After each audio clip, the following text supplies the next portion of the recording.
राग आसा महला पहला। छे अकार छे गुर छे उपदेसा। गुर गुर एको बेस अनेका। छे अकार छे गुर से उपदेसा। गुर गुर एको वेश अनेका। बाबा जय घर करती कीरत होई। सो कर राख बड़ाई तोई। रहाओ विश्व चसिया घड़िया पहरा। थित्ती वारी माहो हुआ। सूरज एको रुत अनेका। नानक करती की कीती विसा।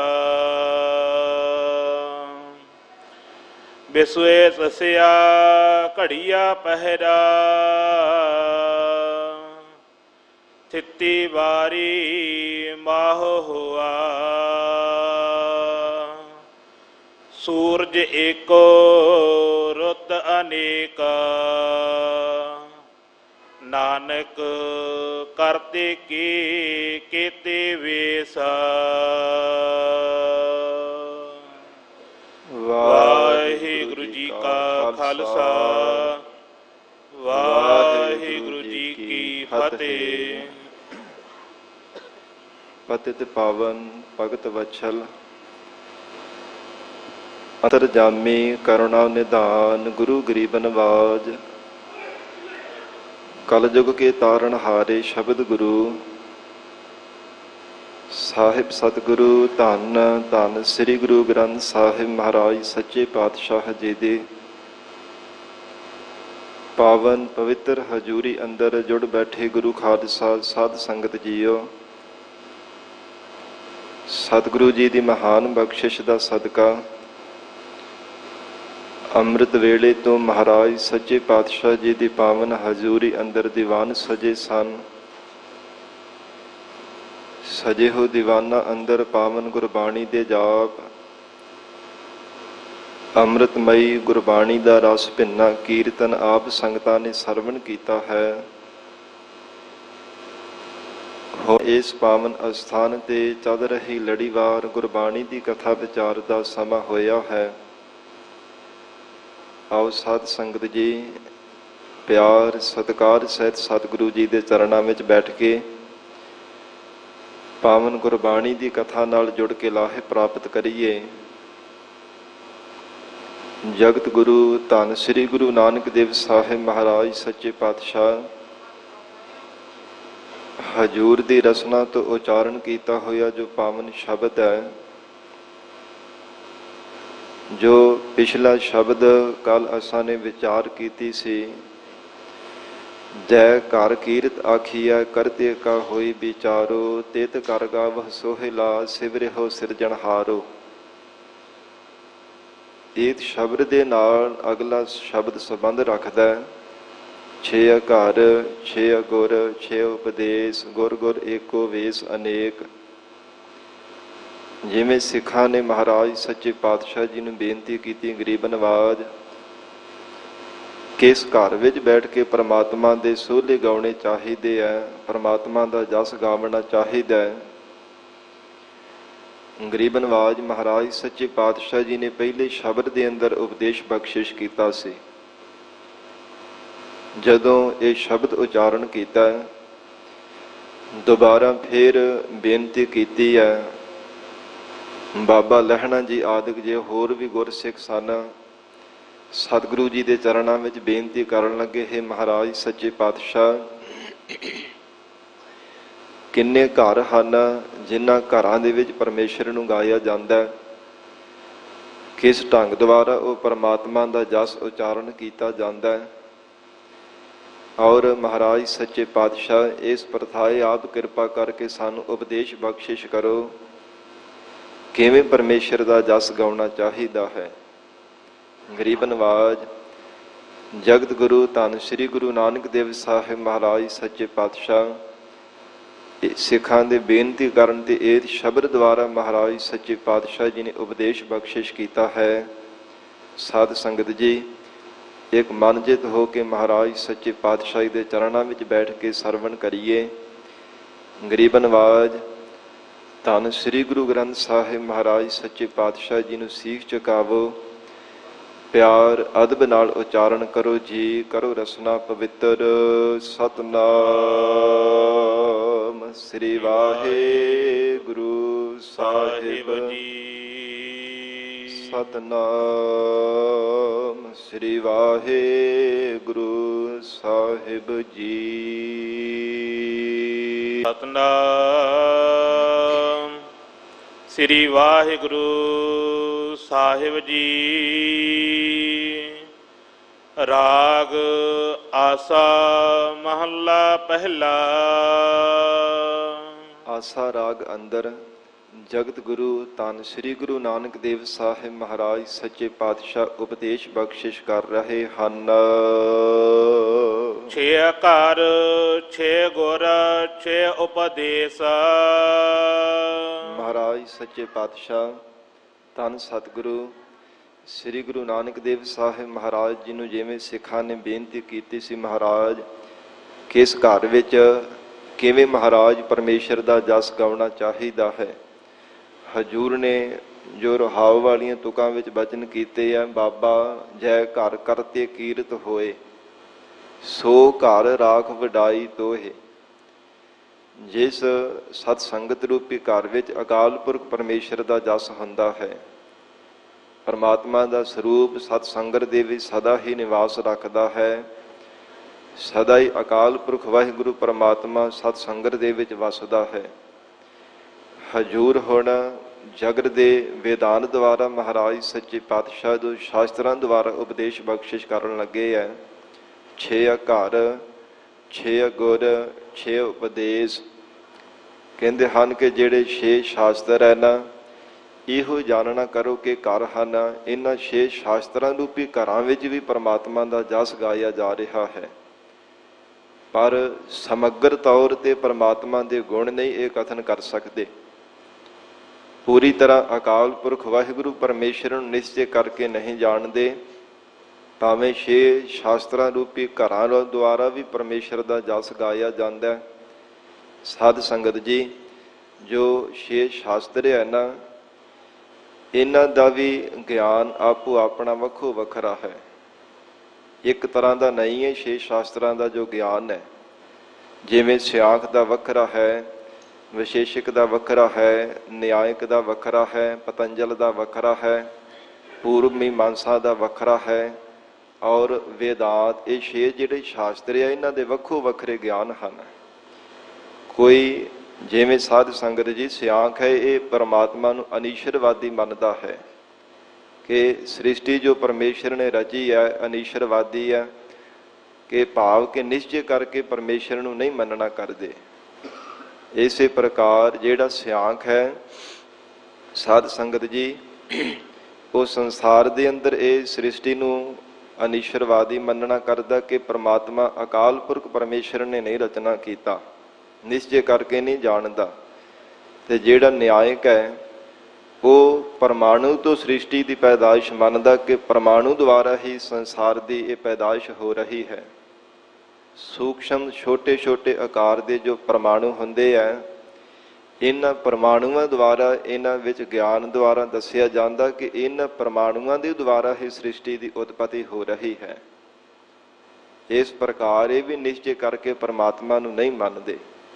ਜਿਸ ਬਾਬਤ ਜ਼ਿਕਰ ਆਉਂਦਾ ਹੈ, ਇੱਕ ਵਾਰ ਇਹ ਜਿਹੜੇ ਆਰੀਆ ਸਮਾਜ ਦੇ ਲੋਕ ਹੈ ਨਾ, ਇਹਨਾਂ ਵਿੱਚ ਦਇਆਨੰਦ ਸਰਵਸਵਤੀ ਨਾਂ ਦਾ ਇੱਕ ਬਹੁਤ ਵੱਡਾ ਵਿਦਵਾਨ ਹੋਇਆ ਆਰੀਆ ਦਾ, ਬਹੁਤ ਵੱਡਾ ਆਲਮ ਸੀਗਾ।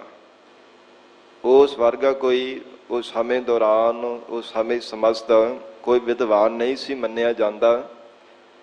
ਉਸ ਅੱਗੇ ਜਿਹੜਾ ਵੀ ਉਹਦੇ ਨਾਲ ਚਰਚਾ ਕਰਦਾ ਸੀ ਨਾ, ਹਾਰ ਜਾਂਦਾ ਸੀ। ਇੰਨਾ ਵੱਡਾ ਵਿਦਵਾਨ ਸੀ ਦਇਆਨੰਦ। ਸਰਸਵਤੀ ਉਹਦਾ ਨਾਮ ਰੱਖਿਆ ਹੁੰਦਾ, ਤਖੱਲਸ ਲੱਗਾ ਹੋਇਆ ਸੀ ਮਗਰ।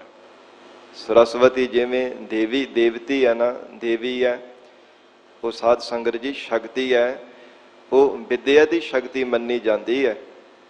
ਇਸ ਕਰਕੇ ਉਹਦੇ ਨਾਂ ਦੇ ਪਿੱਛੇ ਸਰਸਵਤੀ ਤਖੱਲਸ ਲੱਗ ਗਿਆ ਸੀ ਕਿ ਇਹਦੇ ਵਰਗਾ ਕੋਈ ਵਿਦਿਆ ਵਿੱਚ ਪ੍ਰਵੀਨ, ਕੋਈ ਚਤੁਰ ਨਹੀਂ ਹੈ। ਬਹੁਤ ਉਹਨੂੰ ਵੱਡਾ ਵਿਦਵਾਨ ਆਰੀਆ ਦੇ ਵਿੱਚ ਮੰਨਿਆ ਜਾਂਦਾ। ਸਾਧ ਸੰਗਤ ਜੀ, ਉਸ ਨੇ ਇਹ ਪ੍ਰਸ਼ਨ ਕੀਤਾ ਸੀਗਾ ਕਿ ਜੋ ਸਿੱਖ ਪੰਥ ਦੇ ਮਹਾਨ ਵਿਦਵਾਨ ਗਿਆਨੀ ਮਿੱਤ ਸਿੰਘ ਜੀ ਹੋਏ ਆ, ਲਾਹੌਰ ਦੇ ਵਿੱਚ ਇਹਨਾਂ ਦੇ ਨਾਲ ਚਰਚਾ ਹੋਈ ਸੀ। ਆਰੀਆ ਵਾਲਾ ਜੋ ਦਇਆਨੰਦ ਸਰਸਵਤੀ ਸੀਗਾ, ਉਹਨੇ ਪ੍ਰਸ਼ਨ ਕੀਤਾ, ਜੇ ਗਿਆਨੀ ਜੀ ਪਰਮਾਣੂਆਂ ਤੋਂ ਸ੍ਰਿਸ਼ਟੀ ਦੀ ਪੈਦਾਸ਼ ਹੁੰਦੀ ਹੈ, ਕਿਉਂਕਿ ਨਿਆਇਕ ਦਾ ਉਹ ਬਹੁਤ ਵੱਡਾ, ਇਹ ਵੇਦ ਦਾ ਪੜ੍ਹਨ ਵਾਲਾ ਨਿਆਇਕ ਵੇਦ ਦੇ ਸ਼ਾਸਤਰ ਦੇ ਵਿੱਚ ਹੀ ਉਹ ਹਰ ਸਮੇਂ ਆਪਣੇ ਚਿੱਤ ਨੂੰ ਟਿਕਾ ਕੇ ਰੱਖਦਾ ਹੀ ਤੇ ਗਿਆਨ ਨੂੰ ਹੀ ਨਿਸ਼ਚੈ ਕਰਕੇ ਜਾਣਦਾ ਸੀਗਾ। ਜਦੋਂ ਗਿਆਨੀ ਮਿੱਤ ਸਿੰਘ ਜੀ ਨੂੰ ਪ੍ਰਸ਼ਨ ਕੀਤਾ, ਕਹਿੰਦਾ ਜੀ ਪਰਮਾਣੂਆਂ ਦੁਆਰਾ ਹੀ ਸ੍ਰਿਸ਼ਟੀ ਦੀ ਪੈਦਾਇਸ਼ ਹੈ। ਤੇ ਨਾਲ ਦੇ ਜਿਹੜੇ ਕੋਈ ਸਾਥੀ ਸਨ, ਕਹਿੰਦੇ ਇਹਦੇ ਨਾਲ ਜਿਸ ਵੀ ਕਿਸੇ ਨੇ ਚਰਚਾ ਕੀਤੀ ਹਾਰ ਖਾਰ ਕੇ ਗਿਆ ਹੈ। ਤੇ ਗਿਆਨੀ ਮਿੱਤ ਸਿੰਘ ਜੀ ਕਹਿਣ ਲੱਗੇ, ਭਲਿਆ ਜੇ ਪਰਮਾਣੂਆਂ ਤੋਂ ਸ੍ਰਿਸ਼ਟੀ ਬਣਦੀ ਹੈ, ਇੱਕ ਪਰਮਾਣੂ, ਇੱਕ ਕਿਣਕਾ, ਦੋ ਤੁਣਕਾ, ਦੂਜ, ਤਿੰਨ ਤਿਣਕਾ, ਤੀਜ, ਇੱਦਾਂ ਕਰਕੇ ਕਥਨ ਕਰ ਕਰਕੇ ਕਹਿੰਦਾ ਕਿ ਇਹਨਾਂ ਪਰਮਾਣੂ ਜਦੋਂ ਇਕੱਠੇ ਹੋ ਜਾਂਦੇ ਆ ਨਾ, ਇਕਣਾ, ਦੁਗਣਾ, ਤਿਕਣਾ, ਚੌਗਣਾ, ਇਹ ਜਦੋਂ ਇਕੱਤਰ ਹੋ ਜਾਂਦੇ ਇਹਨਾਂ ਤੋਂ ਪਰਮਾਣੂਆਂ ਤੋਂ ਸ੍ਰਿਸ਼ਟੀ ਦੀ ਪੈਦਾਇਸ਼ ਹੁੰਦੀ ਹੈ। ਤੇ ਗਿਆਨੀ ਮਿੱਤ ਸਿੰਘ ਜੀ ਕਹਿੰਦੇ ਫਿਰ ਪਰਮਾਤਮਾ ਦੀ ਸਮਰੱਥਾ ਕੀ ਮੰਨਦਾ? ਜੋ ਈਸ਼ਵਰ ਸਾਰੇ ਜਗਤ ਦਾ ਮਾਲਕ ਹੈ, ਪਰਮਾਤਮਾ ਆਪ ਸਭ ਜੀਵਾਂ ਦਾ ਪਾਲਣਾ ਕਰ ਰਿਹਾ ਹੈ, ਕਿ ਈਸ਼ਵਰ ਦੀ ਫਿਰ ਤੂੰ ਸਰਬੱਗਤਾ ਔਰ ਸਮਰੱਥਾ ਨਹੀਂ ਮੰਨਦਾ?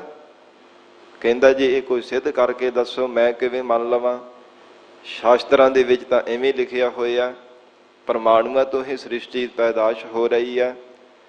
ਤੇ ਗਿਆਨੀ ਮਿੱਤ ਸਿੰਘ ਜੀ ਕਹਿਣ ਲੱਗੇ, ਭਲਿਆ ਜਿਵੇਂ ਕੋਈ ਭੁਲੱਕੜ ਤੇ ਆਲਸੀ ਜੀਵਨ ਵਾਲੀ ਕੋਈ ਇਸਤਰੀ ਹੋਵੇ, ਉਦੋਂ ਅੱਗ ਬਾਲ ਕਰਕੇ ਦੇ ਦਿੱਤੀ ਜਾਵੇ, ਫਿਰ ਦਾਲ ਬਣਾਉਣ ਦੇ ਵਾਸਤੇ, ਸਬਜ਼ਾ ਭਾਜਾ ਬਣਾਉਣ ਦੇ ਲਈ ਲੂਣ ਮਿਰਚ ਆਦਿਕ ਲੋੜੀਂਦੀਆਂ ਵਸਤੂਆਂ ਵੀ ਨੇੜੇ ਰੱਖ ਦਿੱਤੀਆਂ ਜਾਣ, ਉਹ ਵੀ ਬਣਾ ਦੇਵੇਗੀ।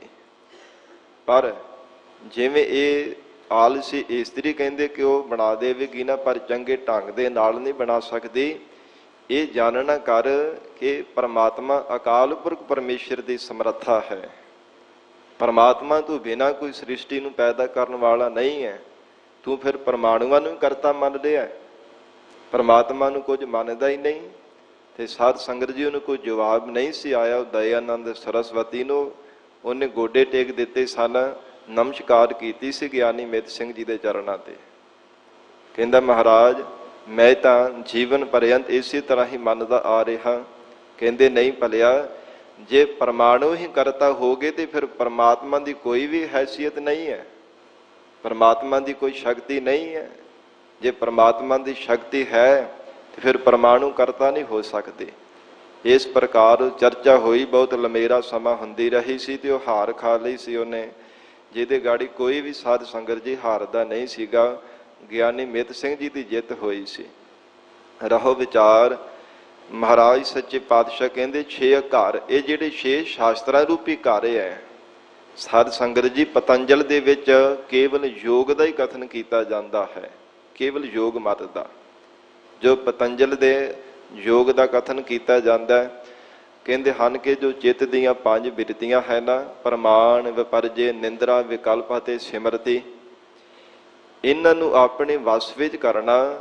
ਔਰ ਜਿਹੜੇ 5 ਕਲੇਸ਼ ਹੈ, ਅਭਿਨਿਵੇਸ਼ ਹੈ, ਕਲ ਕਲੇਸ਼ ਹੈ, ਜਿਹੜੇ 5 ਕਲੇਸ਼ ਹੈ, ਇਹਨਾਂ ਨੂੰ ਸਾਧ ਸੰਗਤ ਜੀ ਅਭਾਵ ਕਰ ਦੇਣਾ। ਫਿਰ 10ਵੇਂ ਦਵਾਰ ਦੇ ਵੀ ਸਵਾਸਾਂ ਨੂੰ ਚੜਾ ਲੈਣਾ। ਇਹੋ ਹੀ ਕਹਿੰਦੇ ਸਭ ਤੋਂ ਵੱਡਾ ਗਿਆਨ ਹੈ। ਇਹਦੇ ਦੁਆਰਾ ਹੀ ਮੁਕਤੀ ਦੀ ਪ੍ਰਾਪਤੀ ਹੈ। ਪਰ ਇਹ ਵੀ ਸਾਧ ਸੰਗਤ ਜੀ ਗੁਰਮਤਿ ਦੇ ਸਿਧਾਂਤ ਦੇ ਨਾਲ ਮੇਲ ਨਹੀਂ ਖਾਂਦਾ, ਕਿਉਂਕਿ ਜ਼ਿਆਦਾ ਤੋਂ ਜ਼ਿਆਦਾ 10ਵੇਂ ਦਵਾਰ ਦੇ ਵਿਸ਼ਵਾਸ ਚੜਾ ਕਰਕੇ ਬ੍ਰਹਮ ਲੋਕ ਦੀ ਪ੍ਰਾਪਤੀ ਕਰ ਲੈਂਦੇ ਆ ਯੋਗਾ ਮਤ ਵਾਲੇ ਜੋਗੀ ਜਨ। ਪਰ ਸਾਧ ਸੰਗਤ ਜੀ ਸੱਚਖੰਡ ਦੀ ਤਾਂ ਪ੍ਰਾਪਤੀ ਨਹੀਂ ਨਾ ਹੋ ਸਕਦੀ, ਉਹ ਮੁਕਤਾ ਨਹੀਂ ਨਾ ਹੋ ਸਕਦੇ, ਕੇਵਲ ਬ੍ਰਹਮ ਲੋਕ ਤੱਕ ਹੀ ਹੈ ਨਾ।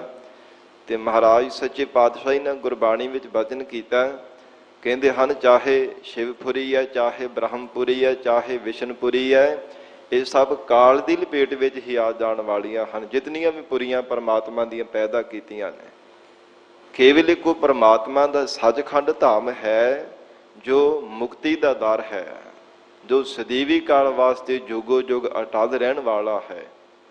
ਇਸ ਕਰਕੇ ਮਹਾਰਾਜ ਸੱਚੇ ਪਾਤਸ਼ਾਹ ਹਜੂਰ ਕਹਿੰਦੇ ਜਿਹੜੇ ਇਹ 6 ਘਰ ਆ ਨਾ, ਸ਼ਾਸਤਰਾਂ ਰੂਪੀ ਘਰ ਆ, ਤੇ ਵੇਦਾਂਤ ਦੇ ਵਿੱਚ ਕੇਵਲ ਗਿਆਨ ਹੀ ਕਥਨ ਕੀਤਾ ਜਾਂਦਾ। ਸਾਧ ਸੰਗਤ ਫੇਰੇ ਅੱਗੇ ਇਹਨਾਂ ਦੇ 6 ਗੁਰ, 6 ਘਰ, 6 ਸ਼ਾਸਤਰਾਂ ਰੂਪੀ ਘਰ ਆ, ਤੇ 6 ਇਹਨਾਂ ਦੇ ਅੱਗੇ ਗੁਰੂ ਹਨ, ਇਹਨਾਂ ਦੇ ਕਰਤਾ ਨੇ। ਜਿਵੇਂ ਸਾਧ ਸੰਗਤ ਜੀ ਜਿਹੜਾ ਸਿਆਂਕ ਹੈ, ਇਹਨਾਂ ਦੇ ਸਾਧ ਸੰਗਤ ਜੀ ਕਪਲ ਮੁਨੀ ਕਰਤਾ ਮੰਨਿਆ ਗਿਆ। ਇਸੇ ਪ੍ਰਕਾਰ ਪਤੰਜਲ ਦਾ ਜਿਹੜਾ ਉਹ ਪਤੰਜਲੀ ਰਿਖੀ ਮੰਨਿਆ ਗਿਆ, ਵੇਦਾਂਤ ਦਾ ਬਿਆਸਾ ਰਿਖੀ ਮੰਨਿਆ ਗਿਆ। ਇਹਨਾਂ ਦੇ ਬਾਬਤ ਦਸ਼ਮੇਸ਼ ਪਿਤਾ ਧੰਨ ਗੁਰੂ ਗੋਬਿੰਦ ਸਿੰਘ ਸਾਹਿਬ ਸੱਚੇ ਪਾਤਸ਼ਾਹ ਨੇ ਦਸਮ ਬਾਣੀ ਵਿੱਚ ਜ਼ਿਕਰ ਕੀਤਾ ਹੈ। ਕਹਿੰਦੇ ਹਨ ਕਿ ਜਿਹੜਾ ਬ੍ਰਹਮਾ ਸੀ ਨਾ, ਇਹਦੇ ਮਨ ਵਿੱਚ ਹੰਕਾਰ ਹੋ ਗਿਆ ਸੀ। ਬ੍ਰਹਮਾ ਦਾ ਅਵਤਾਰ ਇਹ ਬਿਆਸਾ ਰਿਖੀ ਮੰਨਿਆ ਗਿਆ।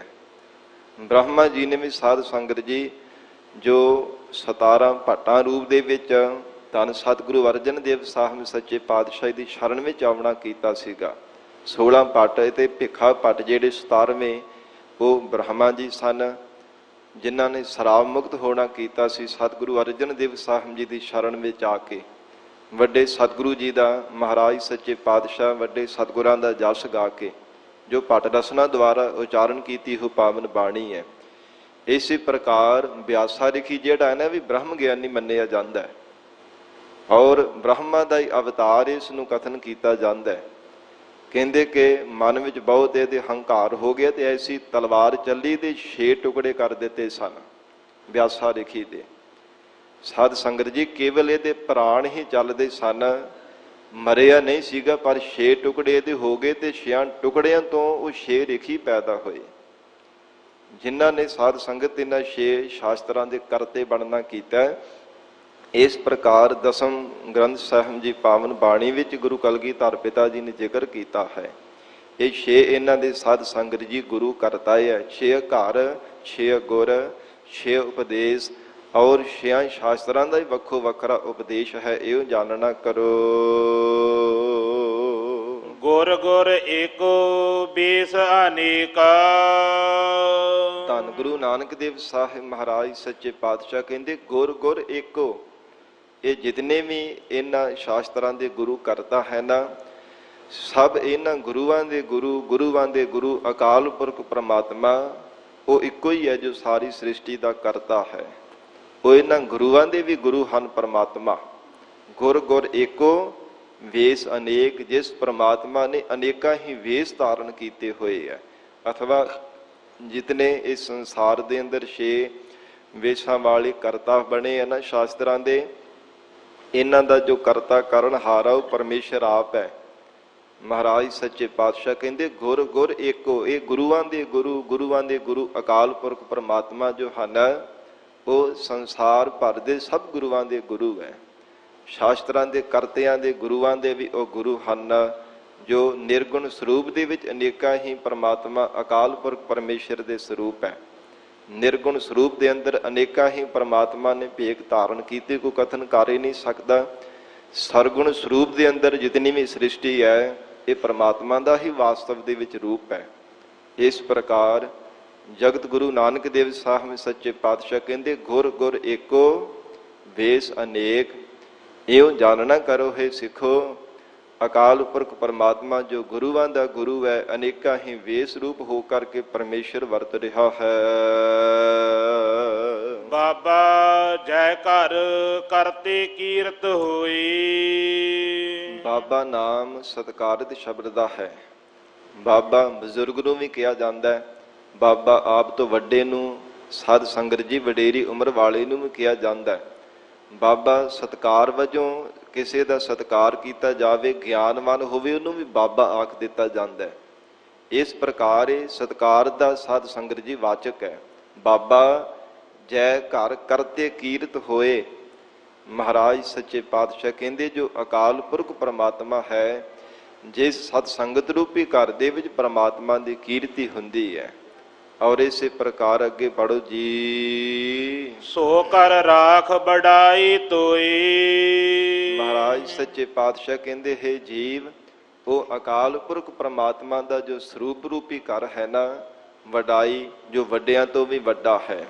ਸੋ ਘਰ ਰਾਖ ਵਡਾਈ ਤੋਏ, ਉਹ ਪ੍ਰਮਾਤਮਾ ਜੋ ਸਭ ਤੋਂ ਵੱਡਾ ਹੈ, ਵਡਿਆਉਣੇ ਯੋਗ ਹੈ। ਵਡਿਆਈਆਂ ਜਿਸ ਪਰਮਾਤਮਿਆਂ ਦੀਆਂ ਗਾਉਣੇ ਯੋਗ ਹਨ, ਉਸ ਨੂੰ ਆਪਣੇ ਹਿਰਦੇ ਘਰ ਦੇ ਵਿੱਚ ਸੰਭਾਲ ਕਰਕੇ ਰੱਖਣਾ ਕਰ। ਇਸੇ ਪ੍ਰਕਾਰ ਫਿਰ ਪਿਛਲੀ ਪੰਕਤੀ ਪੜ੍ਹ ਦੇਵੋ ਜੀ। ਜੈ ਕਰ ਘਰ ਬਾਬਾ ਜੈ ਘਰ ਕਰਤੇ ਕੀਰਤ ਹੋਈ। ਸਦ ਇਸ ਹਿਰਦੇ ਰੂਪੀ ਘਰ ਵਿੱਚ ਪ੍ਰਮਾਤਮਾ ਦੀ ਕੀਰਤੀ ਹੁੰਦੀ ਹੈ। ਬਾਬਾ ਜੈ ਘਰ ਕਰਤੇ ਕੀਰਤ ਹੋਏ, ਜਿਸ ਪ੍ਰਮਾਤਮਾ ਦਾ ਜਸ ਹੁੰਦਾ ਹੈ ਉਹ ਬਾਬਾ, ਉਹ ਸਭ ਤੋਂ ਵੱਡਾ ਉਹਨੂੰ ਗਿਣਿਆ ਜਾਂਦਾ ਹੈ।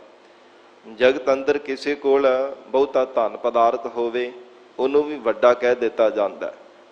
ਵਡੇਰੀ ਉਮਰ ਹੋ ਜਾਵੇ, ਅਕਲ ਭਾਵੇਂ ਧੇਲੇ ਦੀ ਨਾ ਹੋਵੇ, ਤੇ ਉਹਨੂੰ ਵੀ ਵੱਡਾ ਹੀ ਆਖ ਦਿੱਤਾ ਜਾਂਦਾ। ਇਹ ਜੀ ਬਹੁਤ ਵੱਡਾ ਹੈ, ਵਡੇਰੀ ਉਮਰ ਦਾ ਹੈ।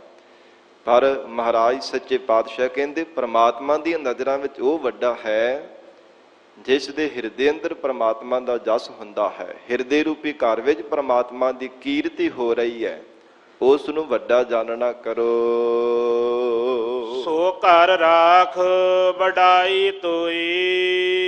ਇਹ ਤੋਏ ਹੈ ਅਕਾਲ ਪੁਰਖ ਪ੍ਰਮਾਤਮਾ, ਜਿਸ ਹਿਰਦੇ ਘਰ ਦੇ ਵਿੱਚ ਪ੍ਰਮਾਤਮਾ ਆਪ ਜੀ ਦਾ ਜਸ ਹੁੰਦਾ।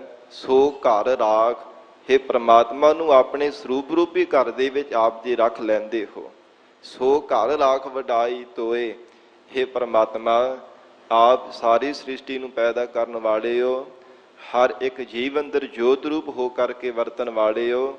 हे ਪ੍ਰਮਾਤਮਾ, ਸੋ ਘਰ ਰਾਖ ਵਡਾਈ ਤੋਏ, ਵਡਿਆਈ ਕਰਨੇ ਯੋਗ ਪ੍ਰਮਾਤਮਾ, हे ਵਡਿਆਉਣੇ ਯੋਗ ਪਰਮੇਸ਼ਰ ਜੀ, ਉਸ ਵੱਡੇ ਅਕਾਲ ਪੁਰਖ ਵਾਹਿਗੁਰੂ ਆਪ ਦੇ ਜਸ ਕਰਨ ਵਾਲੇ ਨੂੰ ਤੁਸਾਂ ਨੇ ਆਪਣੇ ਸਰੂਪ ਰੂਪੀ ਘਰ ਦੇ ਵਿੱਚ ਰਾਖ ਰੱਖ ਲੈਣਾ ਕੀਤਾ।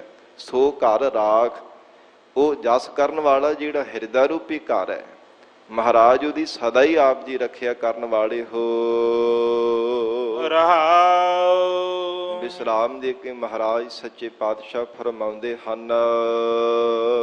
ਵਿਸਵੇ ਚਸਿਆ ਘੜੀਆ ਪਹਿਰਾ। ਸਤਿਗੁਰੂ ਜੀ ਨੂੰ ਫੇਰ ਬੇਨਤੀ ਕੀਤੀ ਸਿੱਖਾਂ ਨੇ, ਮਹਾਰਾਜ ਕਿਸ ਕਿਸ ਸਮੇਂ ਕਿਵੇਂ ਪਰਮਾਤਮਾ ਨੂੰ ਗਾਉਣਾ ਚਾਹੀਦਾ। ਹਜੂਰ ਕਹਿੰਦੇ ਨੇ ਵਿਸਵੇ ਚਸਿਆ ਘੜੀਆ ਪਹਿਰਾ। ਜੋ ਅਕਾਲ ਪੁਰਖ ਪਰਮਾਤਮਾ ਦੀ ਬਣਾਈ ਹੋਈ ਸੰਸਾਰ ਦੀ ਮਰਜ਼ਾਦਾ ਹੈ, ਜਿਵੇਂ ਸਾਧ ਸੰਗਤ ਜੀ ਅੱਖ ਝਮਕ ਕੇ ਬੰਦ ਕਰਕੇ ਖੋਲੀ ਤੇ ਇਹਨੂੰ ਨਿਮਕ ਕਿਹਾ ਜਾਂਦਾ ਹੈ।